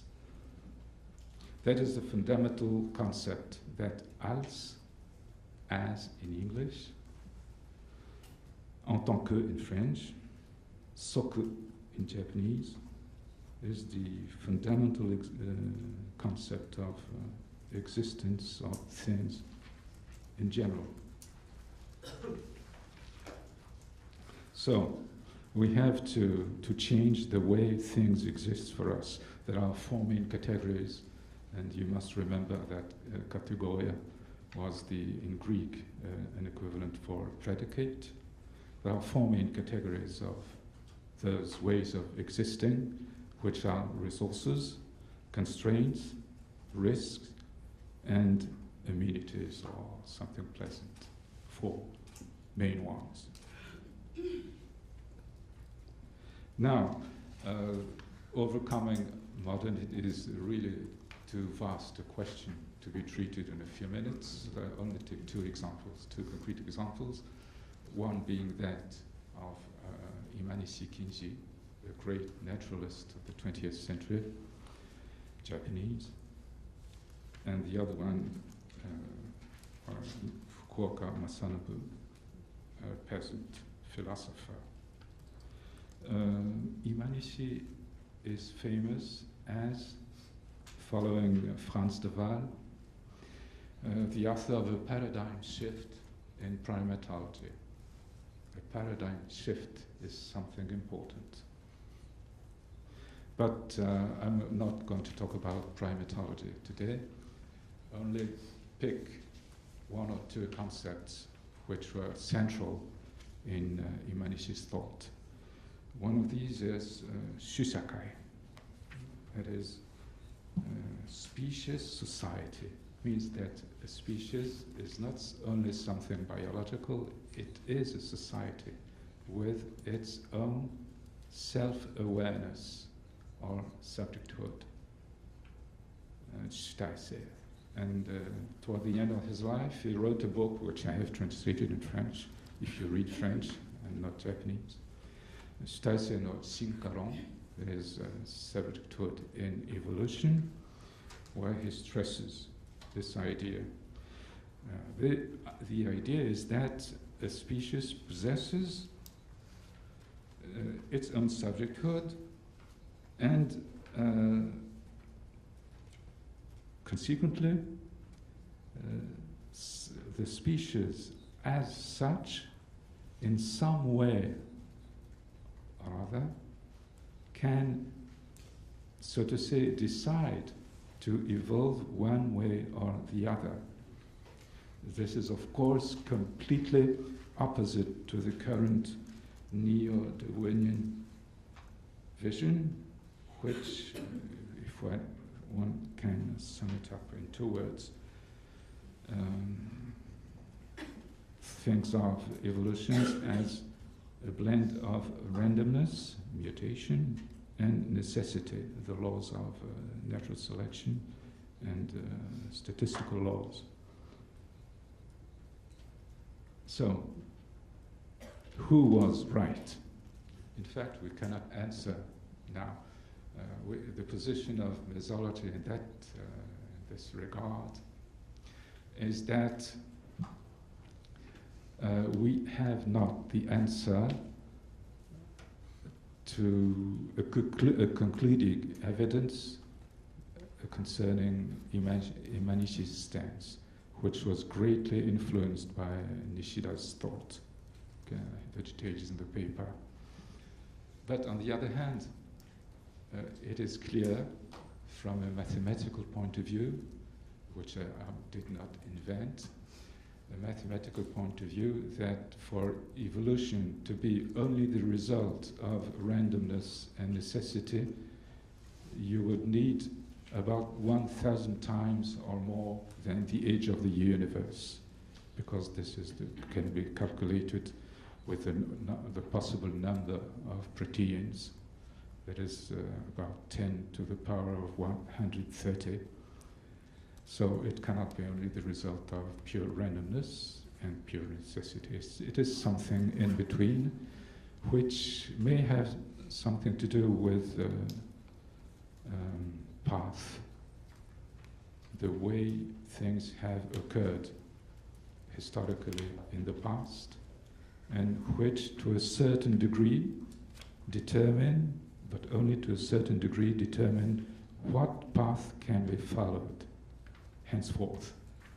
But not only mechanically, there intervenes the subjecthood of the living at any level of life, ranging from cells to the whole biotic society on Earth. So I leave the question open. I cannot answer, but we must pose the question. We don't have the answer. Now, to come to a more practical and concrete question, agriculture. How can we conceive of a sustainable agriculture, considering that industrial agriculture, or the industrialization of agriculture, kills the soils, not only with its pesticide biocides, but also with its heavy machinery, destroys, consequently destroys the biosphere, poisons the consumer, evicts peasantry from the land, that is exodus, and depopulates the countryside, causing people to migrate to cities where they don't find jobs, etc., etc. So it is not sustainable. Then what should be a sustainable agriculture on this planet? The answer brought by Fukuoka Masanobu is a pure negation of all the basic principles of modern agriculture. He posed, well, mainly 4 negations. No tillage, no fertilizers, no pesticides, and no weedings.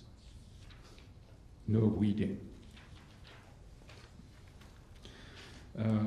Well, I have enough time to tell you what the other technical details of this method, but I shall just stress some of its main principles. What is interesting is that the insistence he puts on mu, that is the negation, no, on mu. And in this, he certainly owes much to the Kyoto School of Thought, And beneath that school he owes much to Buddhism and Taoism, and especially to the Taoist concept of wu-wei, in Japanese mui, which is generally translated with non-doing. But non-doing may let you believe that the matter is about idleness or even faliente. That is, I prefer to translate it with an artifice. An artifice. An artifice means that you let things, you do not force things to be otherwise than what they would be in their natural course, their proper course. So, what is the proper course of things? Basically, it is what Taoism called the Tao, or way. And for example, Lao Tzu writes that the human follows the earth follows the sky follows the way, and the way follows its own course. 道法自然, 道法自然. So the word here, 自然, yesterday we have seen that 自然, which is now translated with nature, it is an adverb, mainly. An adverb which has been translated into Japanese by Onozukara Shikari, that way, that's own way. But specialists of Taoism generally translate it with self-so, self-so. Because there is the idea of self, 自. But what is that 自? The answer is difficult because in fact it is ambivalent. And I quote a very interesting example by the poet Tao Yunming, the poet of the return to the land. One might even say the poet of the return from the world, die Welt, to the earth, die Erde.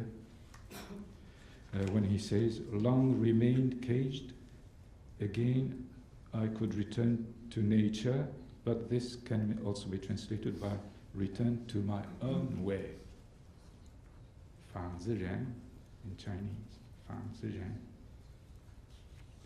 And in fact, Fukuoka exemplifies this return to the land and at the same time to his own way. And the result being that he obtains yields which are equivalent to those of modern agriculture, with that essential difference that he does not use neither machines nor pesticide chemicals. So this saves a tremendous amount of energy. So the final sum of the energy required is much smaller. For the same yield, the required energy is much smaller. So this is an ideal in the present conjuncture. To end with, we have to overcome modernity, not only because of the present environmental crisis, because science and pure science itself has led us to this evidence. For example, when Heisenberg wrote that the method cannot anymore be separated from its object. So if the method cannot be separated from the object, that amounts to trajection. That is, S, the object for the physicist, S exists as something. So the question is really exist as, and not only substantially. And in that way, nature will always be something depending on our very relationship with it. So nature is always to be born, which can be summed up with the very interesting Latin formula, natura, natura semper. Thank you.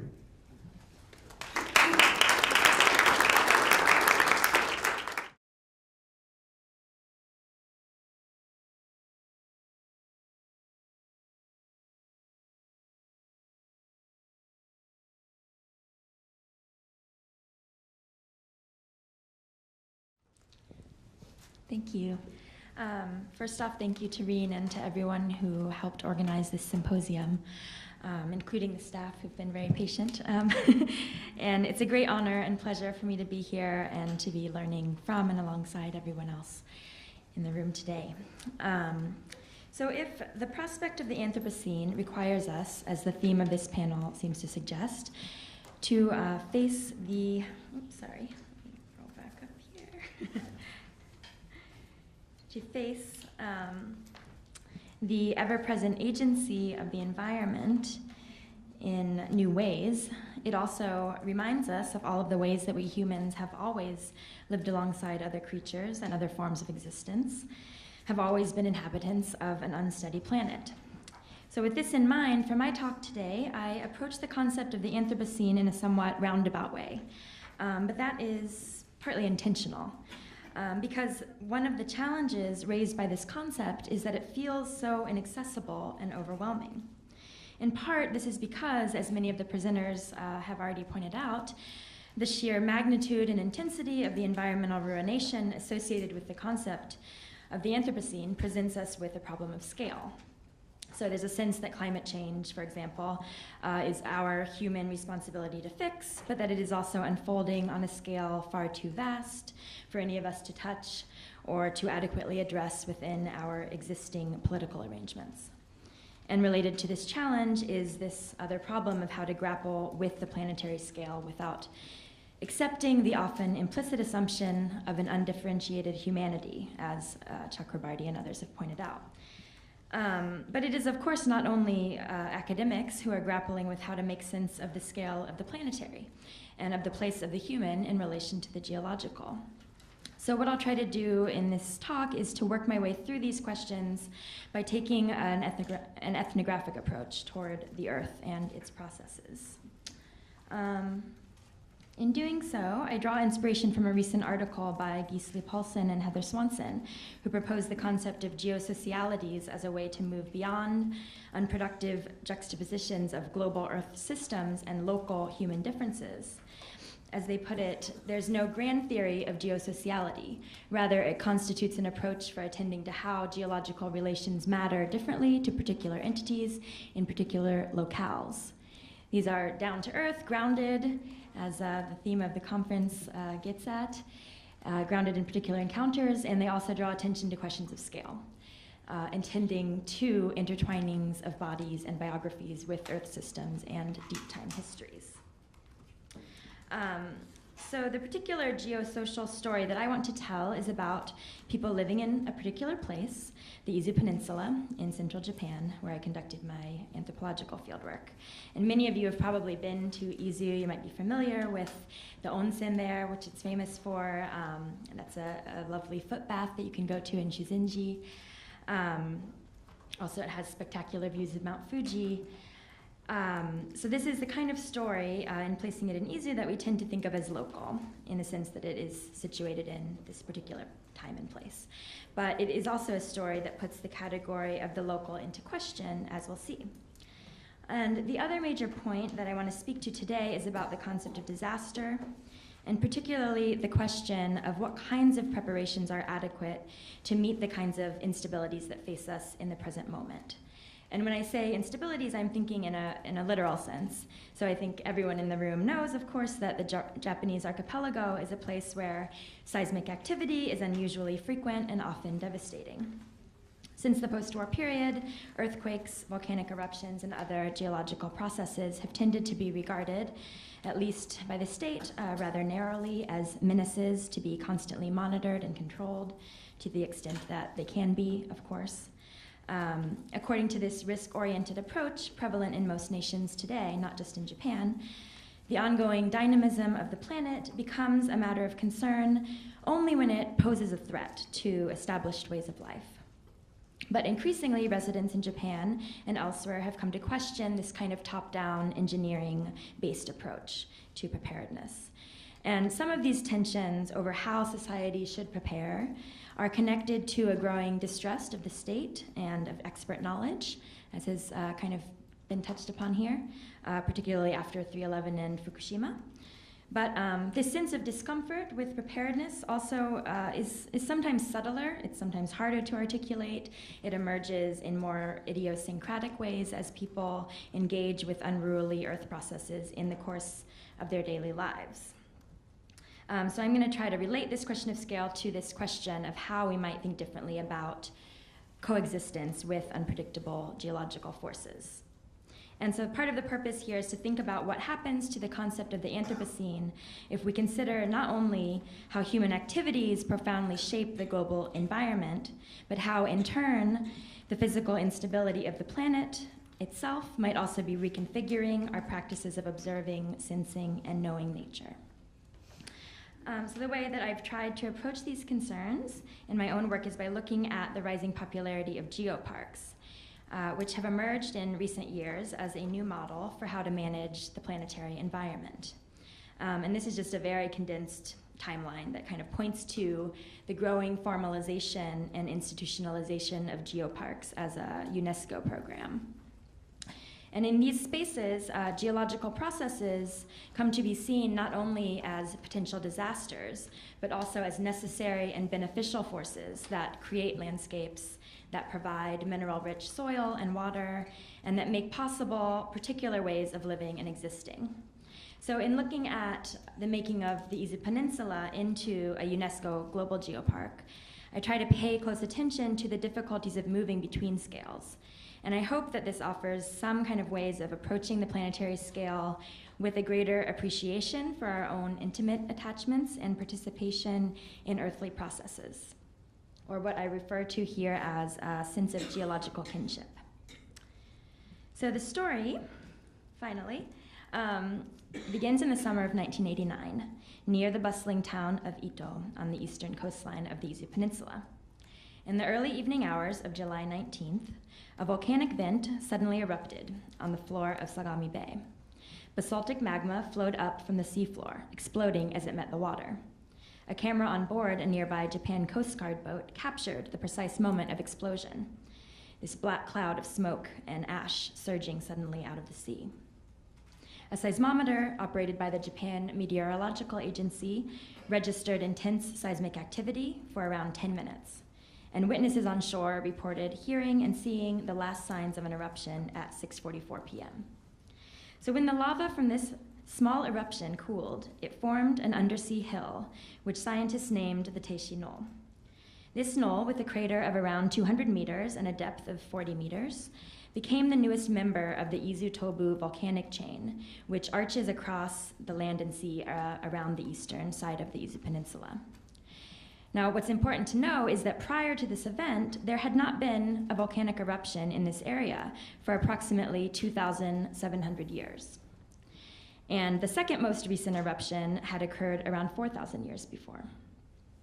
So from a geological perspective, of course, these eruptions constitute relatively recent events, and geologists had long suspected that the Izu Tobu chain remained active, but they had not had a reliable way to confirm that until this eruption. But for the communities living on the Izu Peninsula, these past volcanic events were so deep in time that they were not a part of any collective memories or written records. And the only observable evidence that these eruptions had occurred at all was to be found in the topography of the land itself, in the form of mountains, such as this is Omurayama, which was the one that erupted around 4,000 years ago, a strange green, treeless mountain, and in the form of the jagged black coastline known as Jogasaki, which was created from the flow of lava as it made its way to the sea. And you can see that this lava flow, so it came out of here and then flowed out like this to the sea. And it created this entire new landmass that significantly extended the landmass of the Izu Peninsula, and it also created this relatively flat plateau known as Izu Kogen, or Izu Plateau, which, because it's so flat, has made it really amenable to human habitation. So it's very densely populated today, full of golf courses and hot spring resorts and vacation homes, kind of a ritzy area. You can't really see the volcanic history very much because of how built up the environment is around there, but of course the hot springs, which are abundant, along with all the various technical instruments that are in place to monitor the ground and the seafloor. They were a constant reminder to residents that the Earth was constantly moving. People were, of course, aware of that. But they did not live day to day in the presence of active volcanoes, or so they thought. So, even though no one was injured, the eruption of Taeshinol was, to put it mildly, unsettling. And what ended up happening was that after this eruption, a well-known volcanologist based at Shizuoka University named Koyama Masato started to become involved in the local response to the eruption. He started pushing for local government officials to come up with an evacuation plan and other basic preparedness measures. So he made it clear that monogenetic volcanoes like the Taeshinol actually only erupt once, but other vents along this Izutobu volcanic chain could theoretically become active at any time. So the next eruption could very well happen on land very suddenly, even in the middle of a densely populated area like Izukogen. Despite the warnings, however, Koyama found that local officials were very reluctant to create any kind of plan. They thought that doing so might cause undue panic, and they were also worried that talking openly about a volcanic eruption might discourage visitors from coming to Izu, which was a major concern in a region where the local economy had long been dependent on tourism. And ironically, dependent on hot spring tourism, so volcanic tourism. But it wasn't sort of presented as such, as a volcanic place. So Koyama made it his mission to change this public perception. He reports often in kind of published accounts and talks that he not only found the officials' response irresponsible, or the lack thereof irresponsible, but he thought it reflected a worrying lack of geoscientific knowledge and a lack of appreciation for the long-term benefits or the gifts, the okurimono, that volcanoes and earthquakes actually bring to human communities. So he started leading all kinds of various public education efforts, like publishing in the local newspaper, holding lecture series for our local residents, and co-hosting a summer school program for kids, which I'll touch upon a little bit later. So Koyama insisted that if people could learn to see their surrounding landscapes through a geological lens, they would become more attuned to how their own lives were intertwined with the planet's ongoing activities on a daily basis. And with proper training, he thought residents could learn to interpret for themselves the meanings of various earthly features and to better equip themselves to deal with actual risks. And importantly, he also suggested that this geological awareness was actually already nascent in the diverse ways that communities in Izu had learned to rely on their surrounding environment. Because historically speaking, Izu was not always an easy place to live. It's very mountainous, there's not a lot of arable land. Communities weren't able to grow rice there in most places, so they had to come up with all these other creative ways to carve out a living there. And so during the Tokugawa period, this often took the form of extracting mineral resources. One example of this is the utilization of mineral resources like stones and, for example, gold and silica. And another example of this is the cultivation of wasabi, which is a notoriously difficult crop to grow, but it happens to thrive in the very specific atmospheric and geological conditions of the Yamagi Mountains in central Izu. So Koyama started highlighting these kinds of ways that people were already living with the geological and that they already had knowledge of geological processes. And this started to resonate with the notion of the geopark, which was emerging around the same time. The concept had started to be developed in the late 1990s by European geoscientists who wanted to extend the narrow focus on biodiversity that had been central to nature conservation efforts to include geodiversity and geological heritage. And so today, an important way that geoparks do this is by supporting geotourism efforts. And these are some pictures from Kyushu, which has a lot of highly active volcanoes and a lot of geotourism. But over about the past 10 years or so, there have been 40 areas designated national Japanese geoparks, and 9 of these have also gained this more rigorous status of being UNESCO global geoparks. So in part, this popularity can be attributed to the fact that these areas don't claim to separate out human beings from nature, as in the national park model. Instead, they include humans within a holistic, integrated concept of nature, which for UNESCO is based in an Earth systems science perspective. And the way that it's phrased by the Japanese Geoparks Network is that a geopark is a place where you think about the Earth as a whole, from the ground at your feet to the boulders and all the way into space, from billions of years into the past, all the way into the future, and about the mountains, rivers, oceans, the atmosphere, and the organisms that live within it. And that, of course, includes human beings. And this approach, a lot of people told me, they felt that it kind of aligned with already existing ways of managing natural resources, in that it recognized the relationships between things and between nature and culture rather than promoting a separation between them. And they often compared this to the Satoyama approach to managing nature. So, long story short, eventually local bureaucrats who had been so resistant to the idea of creating a disaster preparedness plan ended up championing this idea of making the Izu Peninsula into a geopark. And so by the time that it actually got certified as a Japanese geopark, in just under about 30 years, volcanoes had gone from a topic that was scarcely discussed at all by local officials and by residents to being the organizing principle of an entirely new model aimed at revitalizing the peninsula.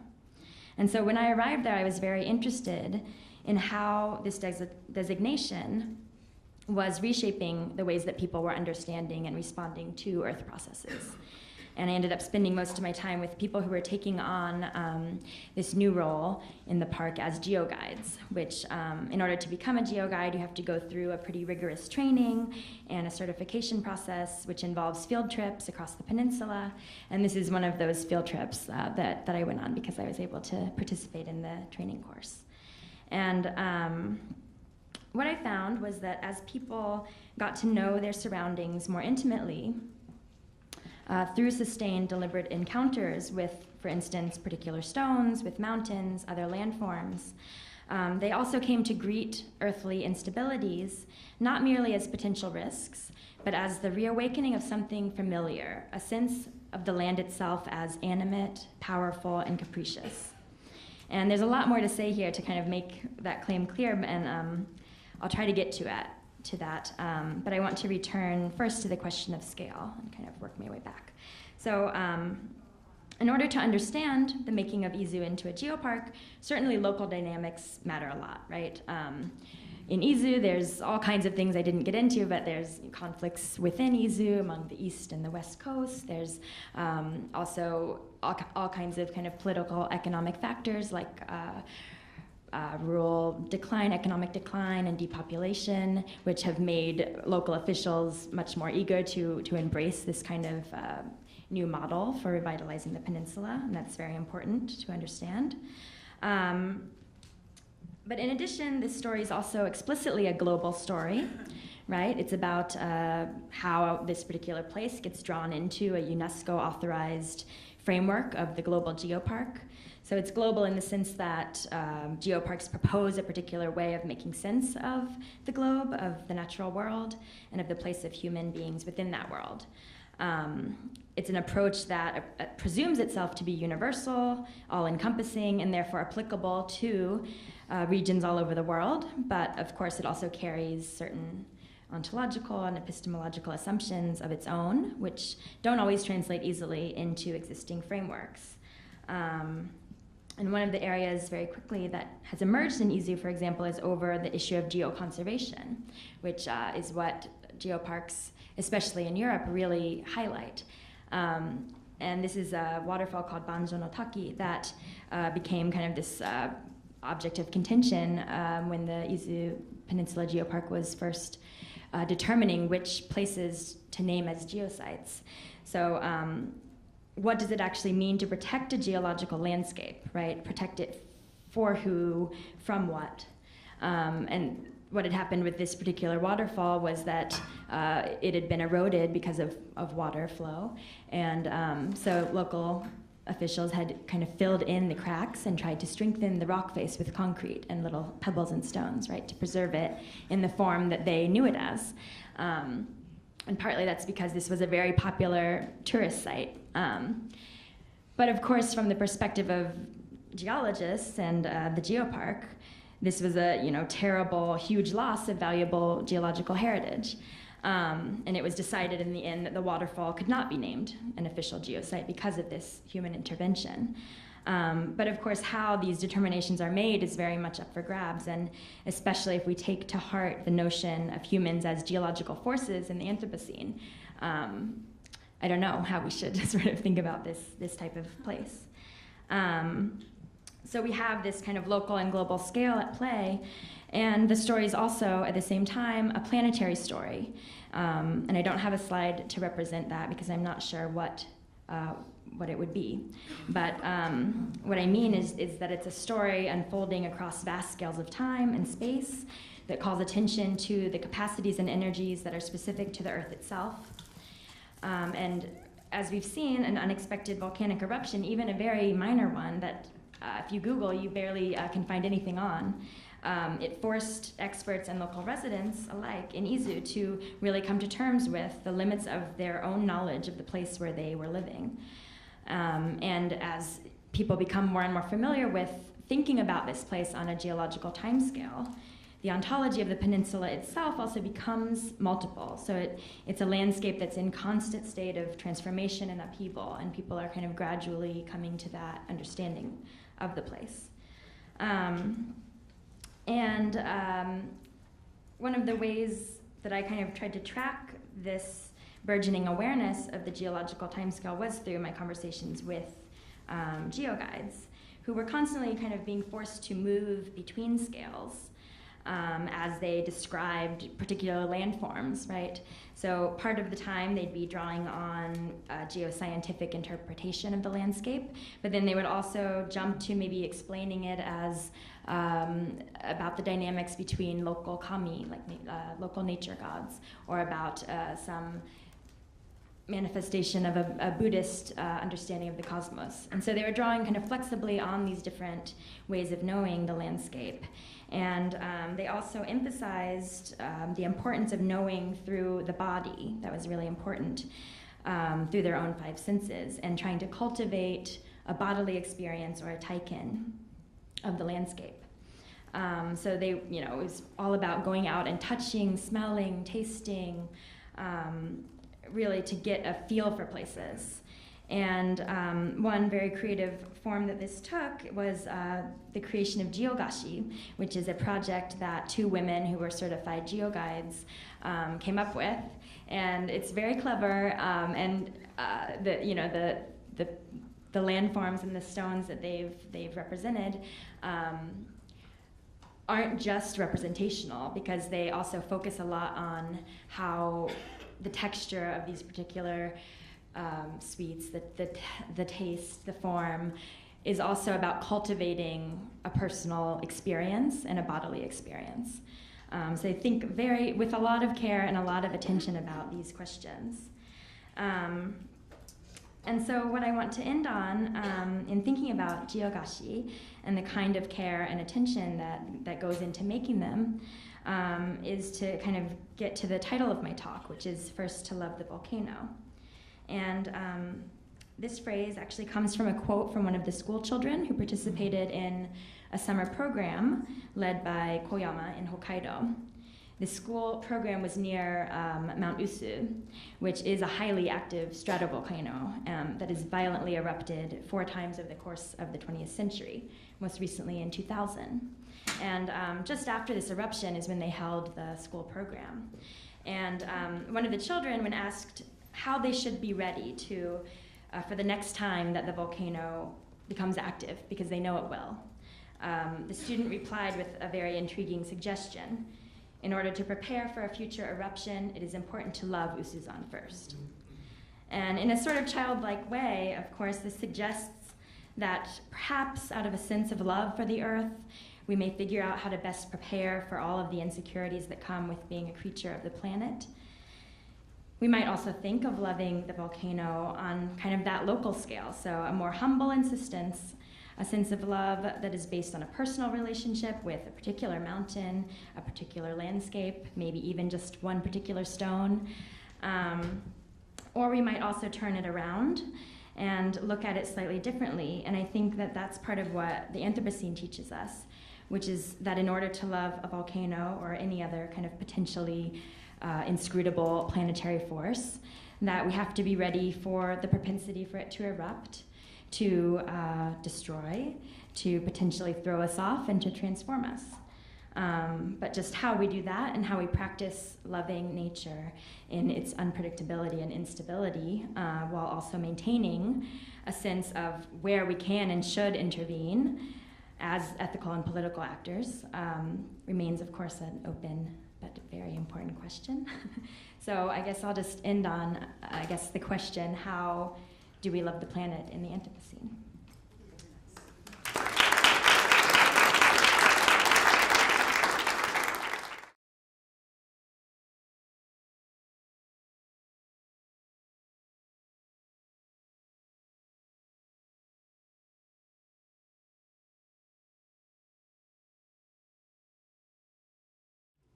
Okay. So I'd like to talk about the digital, which is an issue which has not been much addressed till now. And I don't want to talk about the digital as a technological solution for problems of the Anthropocene, but my point is more to understand why the digital is developing the way it is, and where is the digital leading us globally more on a long-term perspective than a short-term perspective. And I have to say a few words about how I started to be interested into that field. Actually, I'm a computer scientist. I worked on data, mostly on theoretical issues, but I spent a long time in China in the past decade, which was the decade when most of the main digital platforms were founded. And I got really fascinated by the ability of China to build those systems and follow somehow the US tracks. And the fact that Europe was not developing similar systems, and so in different regions of the world, very different attitude toward the digitals were being shaped. So I would like to, in this talk, I would like to raise, essentially, or to address two questions. The first question is about the contemporaneity of the digital revolution and global warming. So I will use the term global warming as a generic term for the ecosystemic change that occurs now, and that includes many more aspects than global warming. And digital revolution also as a generic word for all the parts of society that are changing because of the use of digital systems. So why do these two phenomena occur at the same time? Are they connected? That is my first question, and it's driving most of my research now. The second question I would like to ask is, the development is different in Europe and in the US, for instance. We know that, but is there something specific in East Asia? And I'd be mainly interested in Japan and China. And I do believe that there is a specific approach in those two countries, at least maybe in some other East Asian countries, with respect to the use of the digital as a governance mean for the Anthropocene. So let me come back to this question of the digital revolution and global warming.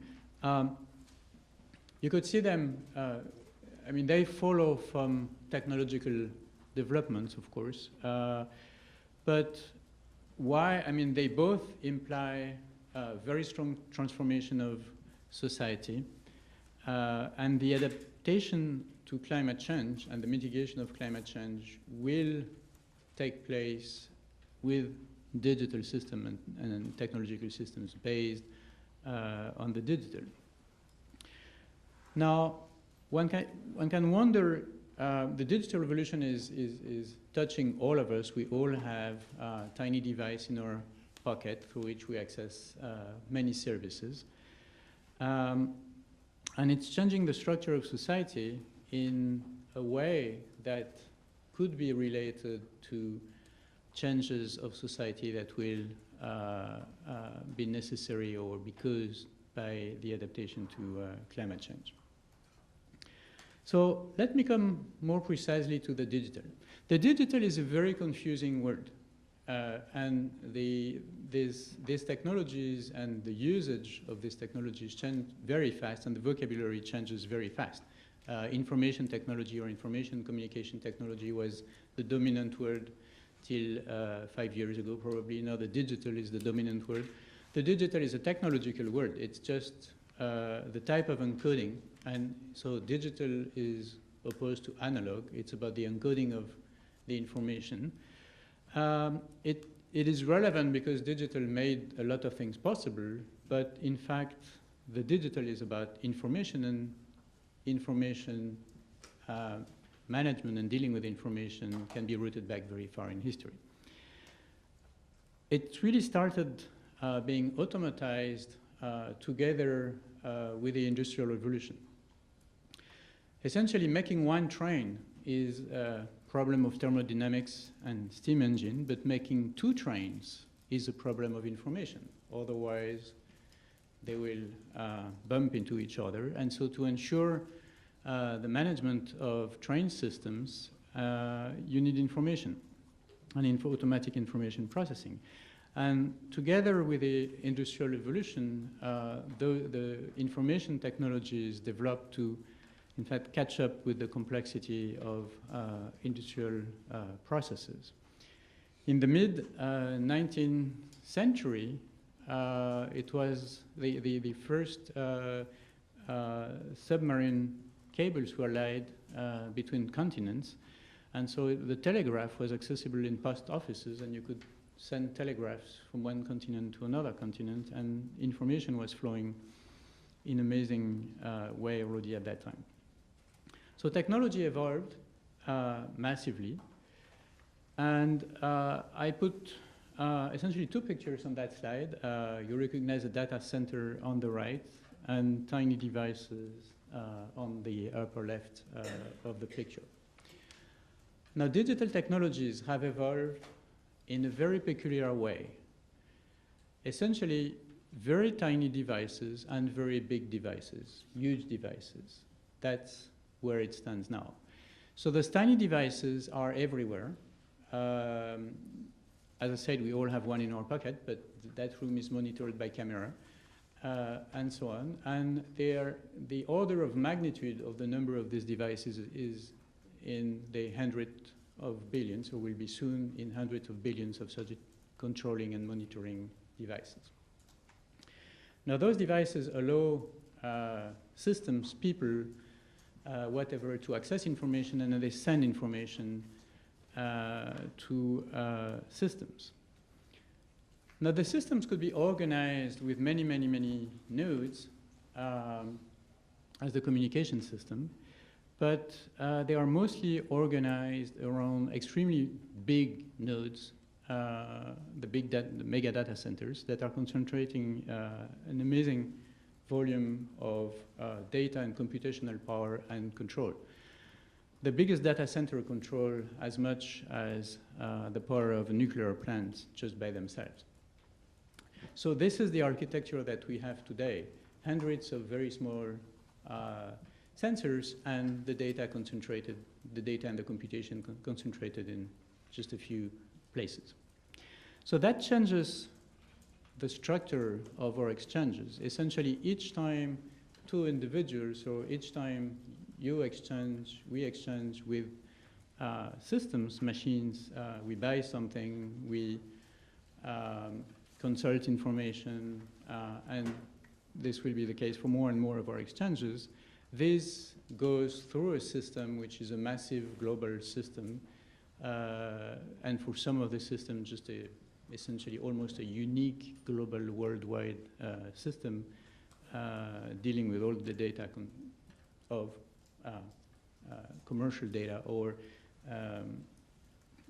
transportation data or whatever. So this is the structure of the system, and it is very peculiar. When I think about global warming, I see very similar points because essentially there is a complexification of human activities in the sense that we now have to take into account the interaction with the natural environment that we could ignore in the past. And so the relation between local and global changes with the adaptation to the new ecosystemic condition in a way which is somehow similar to what happens with the digital. Now, global warming, you probably know much more than I do about global warming, but there is something about the control. There is a very important issue about control, which is that we are losing control on the reaction of the ecosystem to our activities. So on one hand, with the digital, we have the ambition to be in control of all the phenomena that are based on information exchange, which is essentially everything. And on the other hand, we are losing control on the behavior of the Earth. I'm taking again this picture about the great acceleration, showing the trends in society and in the Earth system, just to show that, in fact, very similar trends have occurred in the digital world. So this is the computing power of machines that, in fact, Moore was an engineer who predicted in the late 60s that there would be an exponential increase in the capacity of machines for the coming decades, and it's been the case. So essentially everything has increased: the memory capacity, the computational power, the speed of computers, the integration of circuits, which makes your smartphone more powerful than an airplane 20 years ago. And so this great acceleration in computing has taken place in all aspects of computing. It could go much further with quantum computing, which would be a very important revolution in computing. That is very problematic for the world because it's, if quantum computing succeeds, it would kill all the cryptographic techniques that have been used till now and that make secret communication possible. So it's an enormous change with many consequences. Now, the use of computers to model complex systems, this is one aspect which is very important because it made possible the modeling of the Earth system and the understanding of the behavior of the Earth system, and that led in the 70s to the first results on understanding that maybe there was a problem with the Earth system. So I put just one picture, but we could have chosen other pictures showing the same type of acceleration. So this is about the accuracy of weather prediction for an increasing number of days, and you see that in all cases this accuracy is increasing over the years. And so the capacity of computers to predict the behavior of complex systems has been increasing tremendously, and it is at the basis of the financial success of large digital platforms. Now, where it is heading to is difficult to say, and so I put together these two pictures. On one hand, we have a picture of OPEC about their prediction of the world demand for crude oil, depending upon the growth of various assumptions on the growth of GDP. But even on their pessimistic assumption, essentially it continues to grow and then stabilizes. But then the picture which is produced by scientists on the carbon budget that we still have to maintain the Earth system to the 1.5 to 2 degrees temperature increase is very different from the OPEC prediction. So we have an amazing discrepancy between what is produced by scientists and what is envisioned by strong economic powers.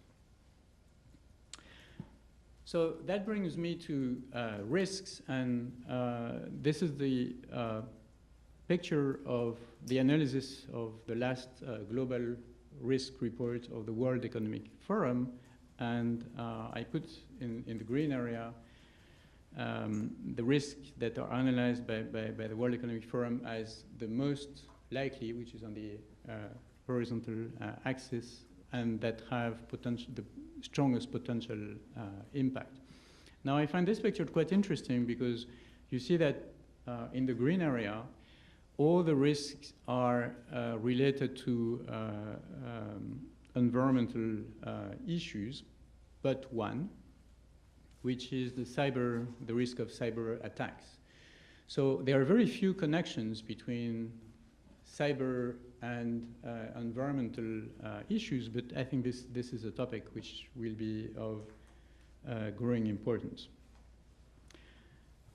The cyber is connected to everything.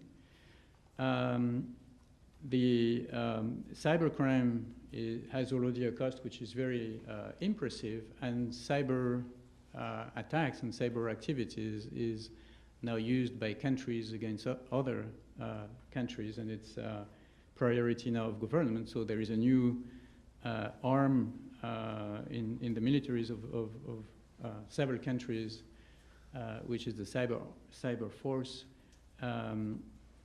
and it will obviously also be used by activists to attack installations for one reason or another, but obviously global warming and cyber will be increasingly related topics in the coming years. Things are completely interrelated, and so human society is embedded into the natural environment. That's very obvious fact, but the digital is also embedded in the geography. There is a lot of, the word virtual is widely used in this field.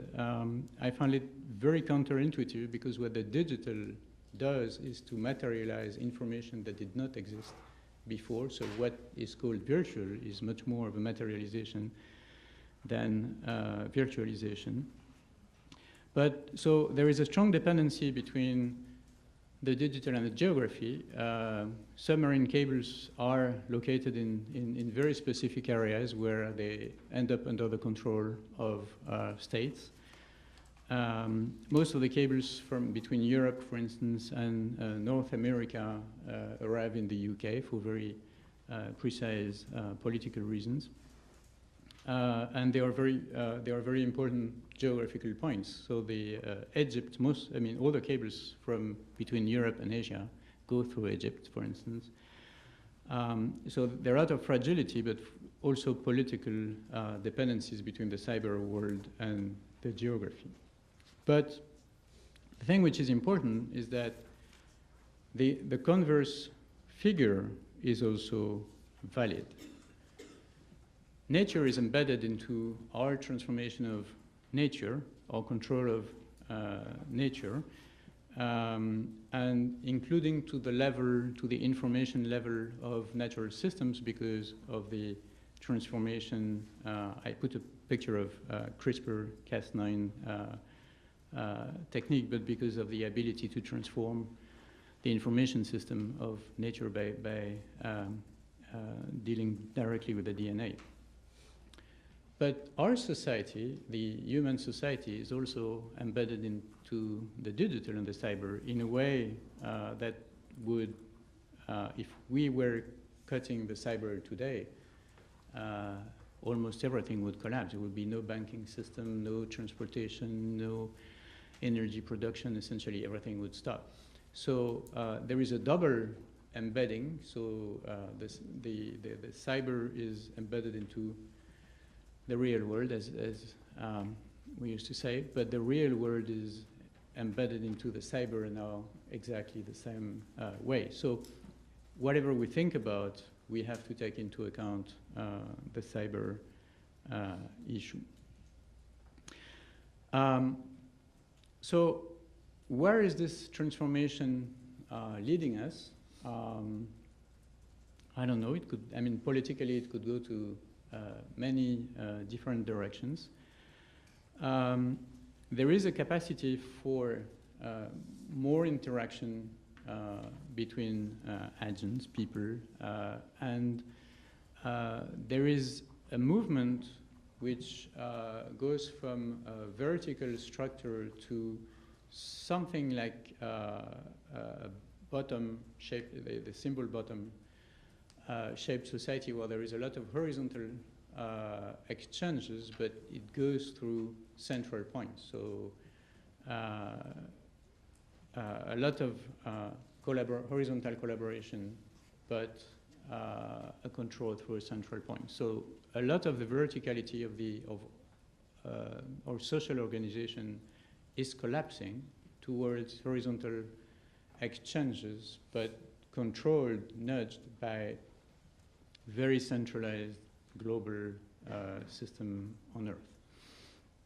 There are very interesting phenomena that are emerging, and I want to mention trust. While trust was widely ensured by institutions in a vertical way, there are new trust systems emerging that are essentially ensured by horizontally by people. So this has made possible, for instance, carpooling. There are now very efficient carpooling system that did not exist. I mean, carpooling was a dream in the past, but never really succeeded because of the question of trust. Now carpooling works very well because trust is ensured, because passengers are evaluating drivers and drivers are evaluating passengers. So those are, to my opinion, the trust is among the issues that, to my opinion, will have very important impact. Okay, so that brings me to Asia and what is specific in Asia, and this is mostly, I mean, I have no definite answers on that, and I would would really like to more ask a question than give an answer. We see the digital as mostly American because the main actors of the digital are from the US. And the interest to the digital is mostly the digital in the US. And I think Julia yesterday mentioned the fact that there were very few historians in the UK working on Asia. In computer science, it's very hard to publish a paper on an analysis of the internet in China, for instance. It doesn't get accepted to conferences because nobody cares. The same paper on the behavior, same topic, but about the US, goes published in conferences, and you just have to look at computer science conferences. They speak about internet in the US, not internet in Asia. So the knowledge about what goes on in the US is much higher. Now, there is a development of digital systems, both at the level of making the machine, the chips, but also the digital system that people use. search engines, social networks, and etc., which is very active in Asia.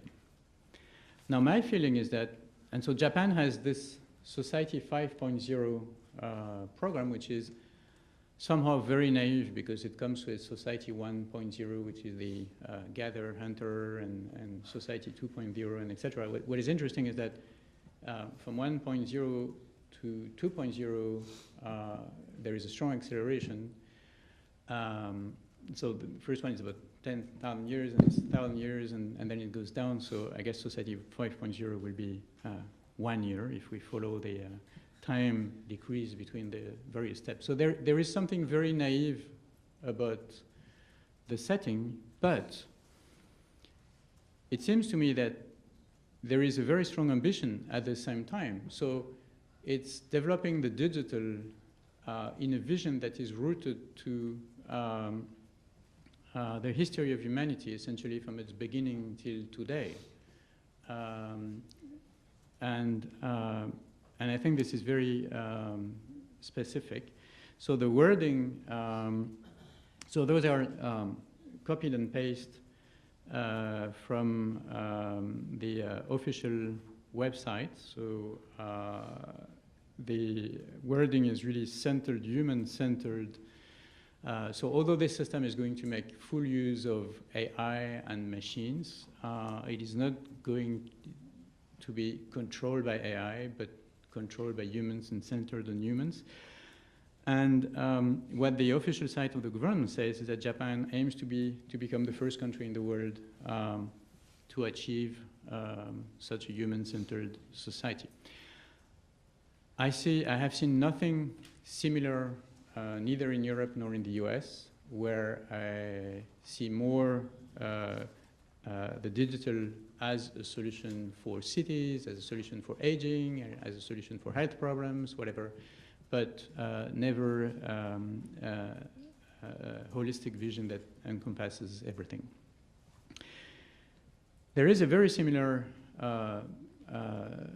system in China, which is the scoring system, the social scoring system, which doesn't exist at this stage. There are many experiments made in many different places, different frameworks.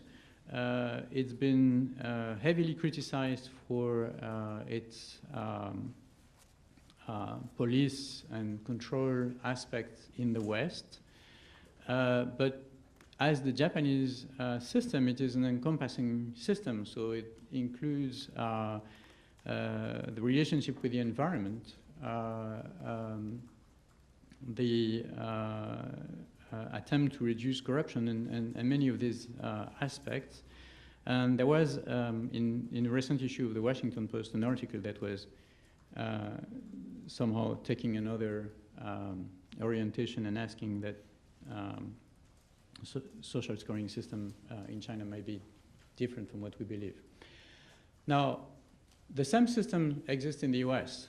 It's not really discussed, but insurance companies, banks access very precise information about people that they get from data brokers that are combining information from different systems. It's not discussed socially, it's used by companies, but there is no social global vision of it. So the question I want to ask is there a vision emerging from Asia, Japan and China at least,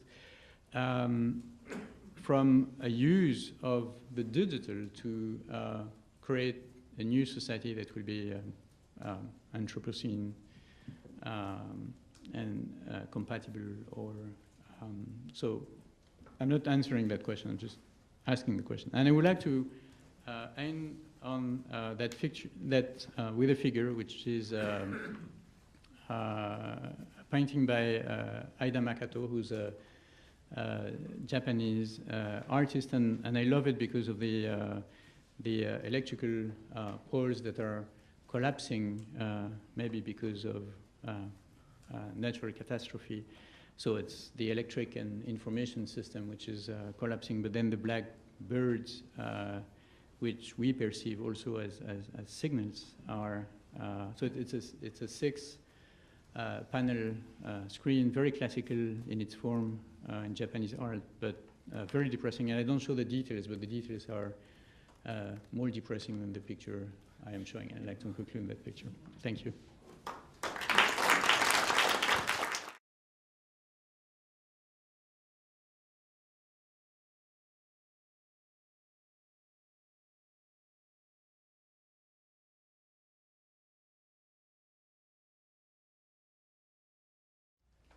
So first of all, thank you very, very much for inviting me to this extremely thought-provoking couple of days. I'm going to go home and have a lot to think about and look up. So I'm very grateful for that, and I also want to extend my deep thanks to the staff. It's been mentioned before, but without the staff, these kinds of things don't come off, and this has been very, very smooth and really nurturing. So thank you very, very much. And also to my fellow panelists for developing some extremely provocative and thought out and passionate discussion around this question of the Anthropocene. So while my talk is not going to be so relevant perhaps specifically to Asia, the issue of urbanization is certainly global and applying to Asia as well. One of the most shocking and remarkable things going on in Japan is depopulation and people moving to Tokyo. So much like other places in the world, these processes are taking place here too. And so what I want to offer in this talk is some reflection on what that means in this era of the Anthropocene and some of the potential consequences of the continuing growth of these cities and try to question some of the assumptions behind the idea that cities are going to continue to grow endlessly. So I come to this question working with colleagues who are ecologists and hydrologists and system scientists, spatial data analysts, and I also would like to say, following one of the earlier talks, it's really not possible to think about these questions independently as single scholars in single disciplines. Really, the prospective understanding of the future and also just unpacking of the present requires multiple disciplines to come together and develop language across which we can have a conversation. And that is very time-consuming and not always very easy, but nevertheless enormously enriching. And so part of my thrill about being here is to listen to how these questions are being cast from a humanities perspective and learning the vocabulary and the ways of approaching the problem. So hopefully my next set of endeavors will be better off for having had this experience. So I'm interested in sustainable urban systems and the question of transitioning to the post-carbon Anthropocene. Because while we have, is here? Is to change? Nope. Technical problem. All right. Well, I would like to make a little aside since I have a pause here. One of the ways in which the digital is deeply embedded in Earth systems change and climate change is the amount of energy those data centers need to survive. And that is a very close connection to climate change. Anyway, so, okay, what are sustainable, okay, where was I? All right, so I think that one of the things that we have to recognize is that at some point, the question of post-carbon is going to appear. Hydrocarbons are not infinite resources. And so we might as well prepare ourselves somehow to think about what a post-hydrocarbon world will look like. So a lot of my reflection is really based on that. So what are sustainable urban systems in the future? So I will posit in that light that they will be city systems that are supplied largely by close hinterlands. And I'll explain that a bit more. Because city systems that have little to no reliance on hydrocarbon fuels and inputs will no longer be able to draw resources from afar. Parisians will not eat Senegalese grown green beans. And so on. City systems that nurture new values of cooperation, collaboration, and interdependence among humans, between humans and nature will be necessary for those urban systems and people, period, to be able to live in this very different world. And that they are cities that would be based on care, craft, and creativity, which I took from Jackson's book on prosperity without growth. So what I want to suggest is that for humans to live in cities and on the planet going forward, we are going to have to refound a whole number of ways in which we organize ourselves and with the places we live in. So this question of the Anthropocene, it's a very flashy term. I use it, but I'm also quite aware that it is a political term at the same time in a kind of way of, it's almost a provocative term as well. I'm not entirely convinced that there was a specific turning point, since humans have been embedded in nature and transforming nature ever since, well, all animals are, for that matter. And so the question of the Anthropocene simply focuses the mind on the ways in which hydrocarbons have poisoned the planet, let alone begun to affect the way the climate works. But what I think is so interesting about this question of the Anthropocene is that the more we have Earth systems changes, the more intimate our relationship with the planet becomes, because we're ever more inextricably bound with that planet and those changes. Worries about disasters, worries about sea level rise, worries about inundation makes us even closer to that nature which we are paradoxically affecting and changing, destabilizing what we thought of as a stable period. And so I think that given the level and rate and weight of urbanization, the way through to a different state relationship with nature is through cities. So we know that they are now the places where humans live. We've never been this urban before and all of that. But more importantly, I think it's that cities are the motors of global economic growth in a kind of neoliberal, late capitalist time of human existence. The other thing to remember is that they are concentrates of Earth. Concentrated resources extracted from nature. There is nothing here that is not natural. It's been transformed, it's been manufactured, but it all essentially comes from nature. So how we understand that is important to moving towards greater urban sustainability and involves coupled integrated research methods. Cities are also seen, of course, as the most important actors in mitigating climate change, which is a very interesting additional paradox. And I suggest that one way to begin to look at, the screen isn't very good, is it? Is to begin to unravel current Earth dependencies through this concept of urban metabolism. I like to think of urban metabolism with my anthropological background as a way to do thick description.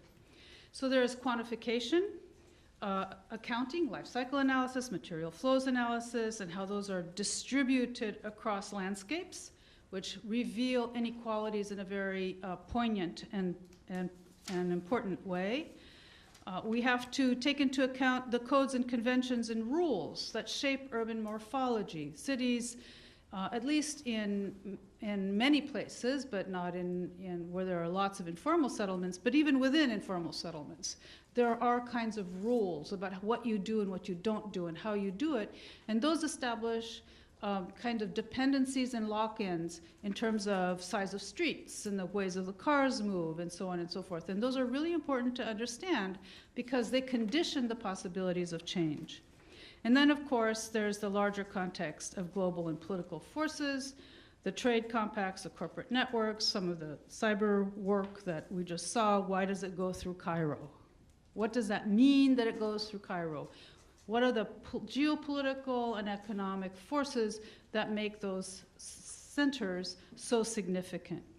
And so cities sit in this complex network that shapes them and constrains change. So what we need to do is really develop complex models that integrate these multiple levels of and dimensions of what creates the cities that we have today as drivers, but understand that there's no prototype.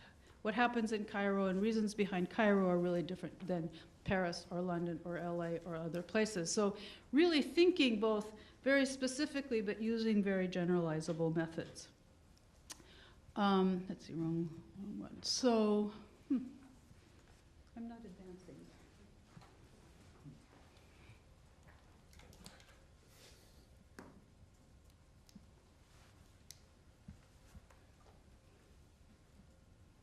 Okay, next, down.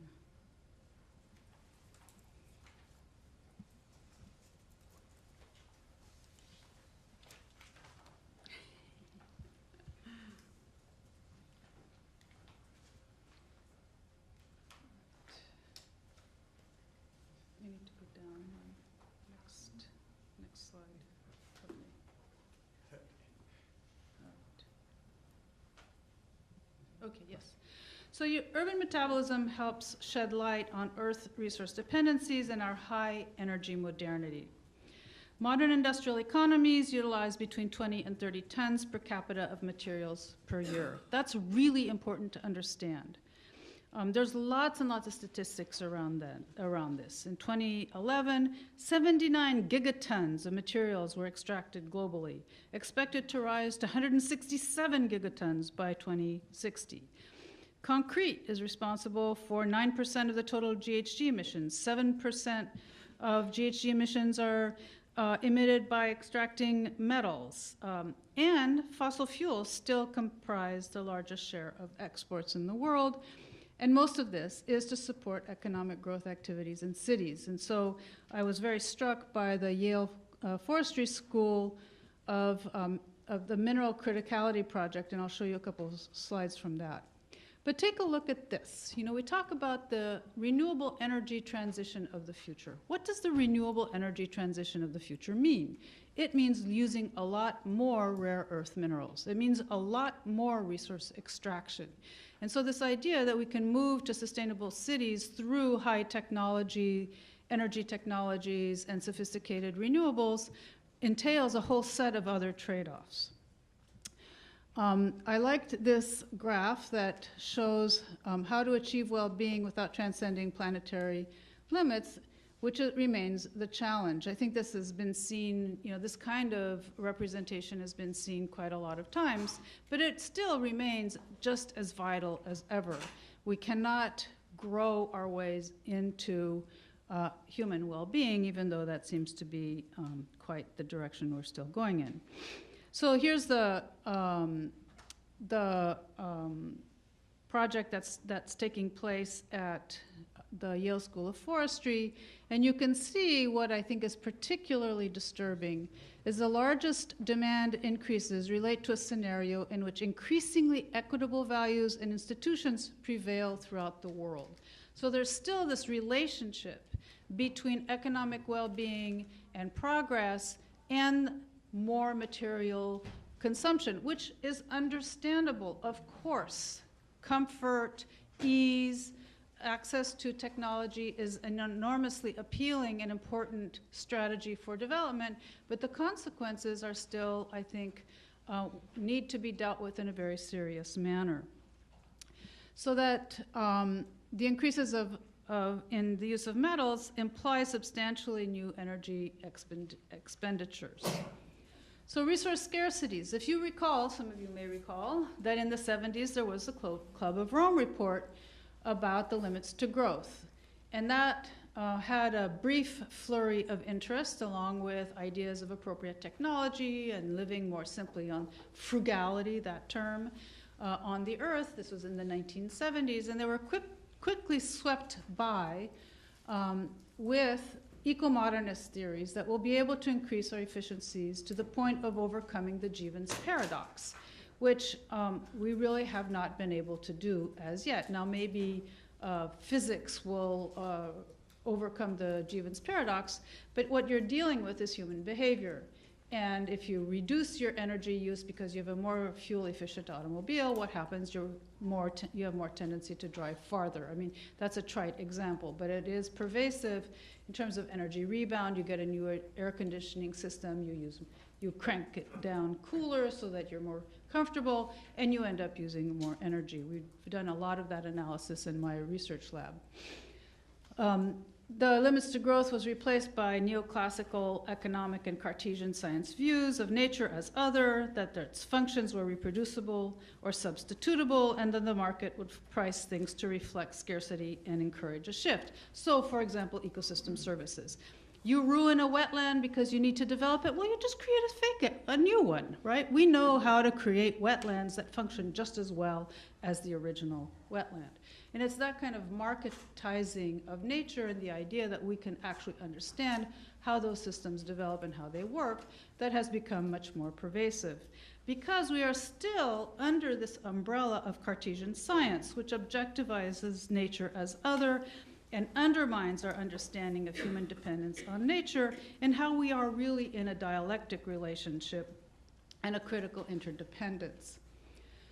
Urban sustainability, that very controversial term in certain sectors in the US, which was associated with the United Nations black helicopters. Kind of unbelievable.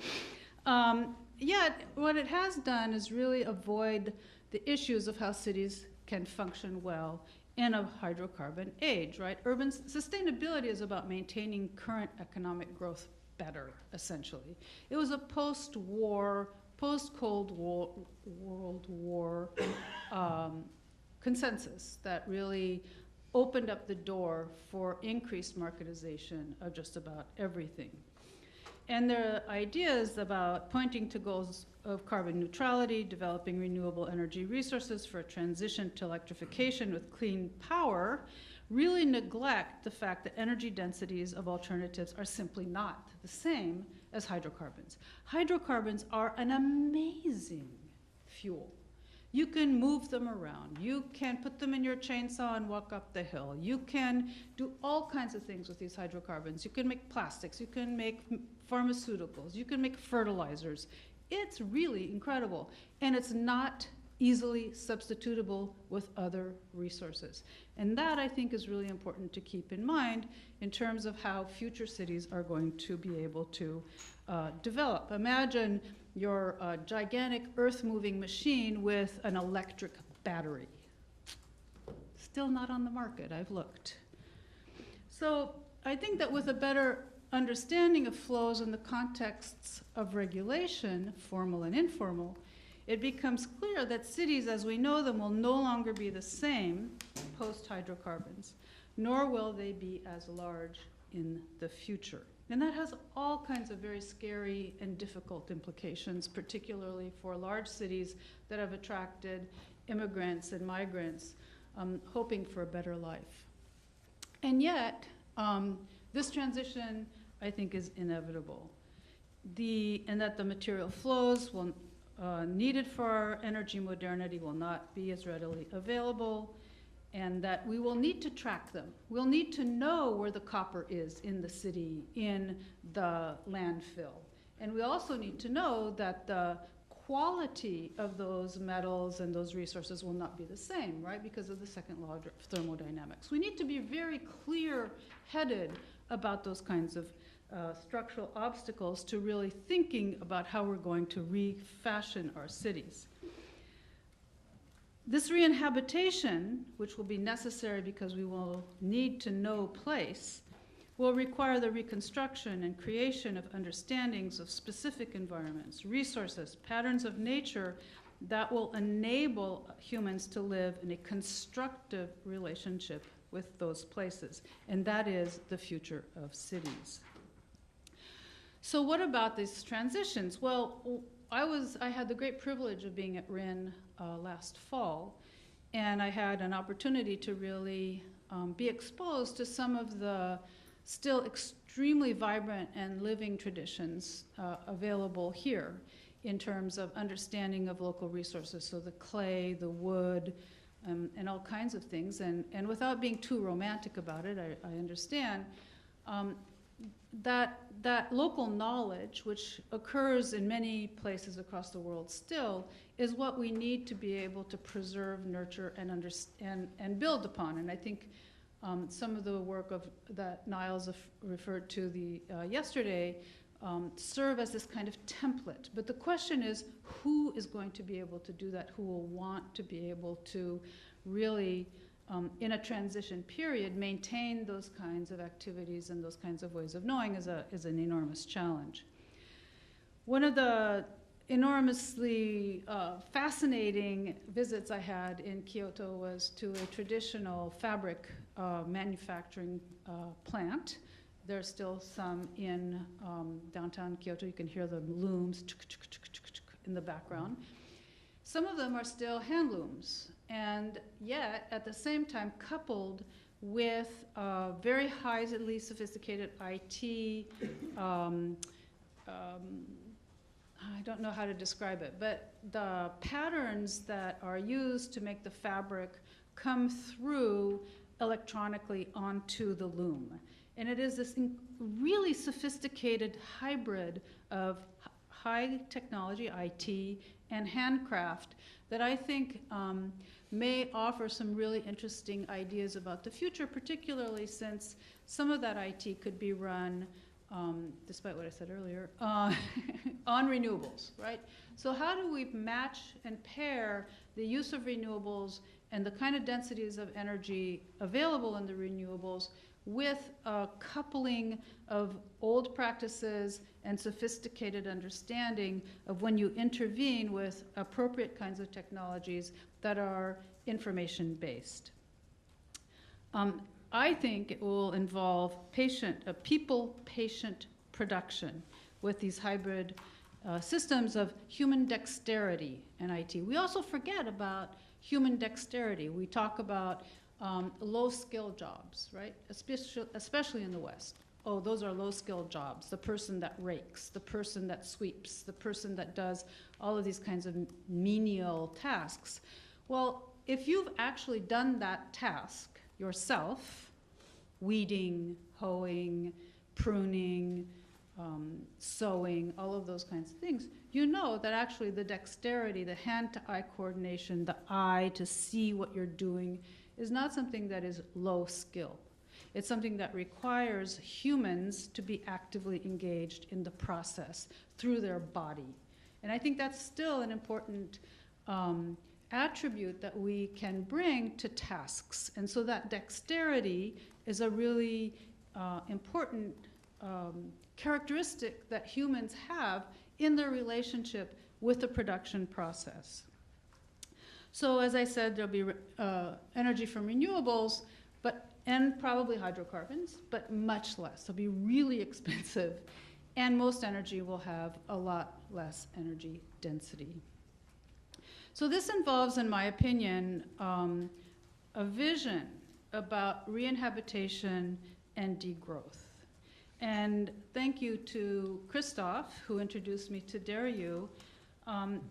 His notion of this sensory, affective, and aesthetic basis for a process of degrowth and re-inhabitation of the countryside and reinvention of the cities, I think offers us a pathway to reintegrate the urban and the rural. And it's important politically as well, because we know that much of the age of anger and at least in the West, the anger that arises is because of the sense of being useless in the countryside, of being disinvested in, of having no purpose, of having no relationship that is constructive with the city, let alone, if you're using digital farming, you're completely the wage laborer of Monsanto or whatever big corporation.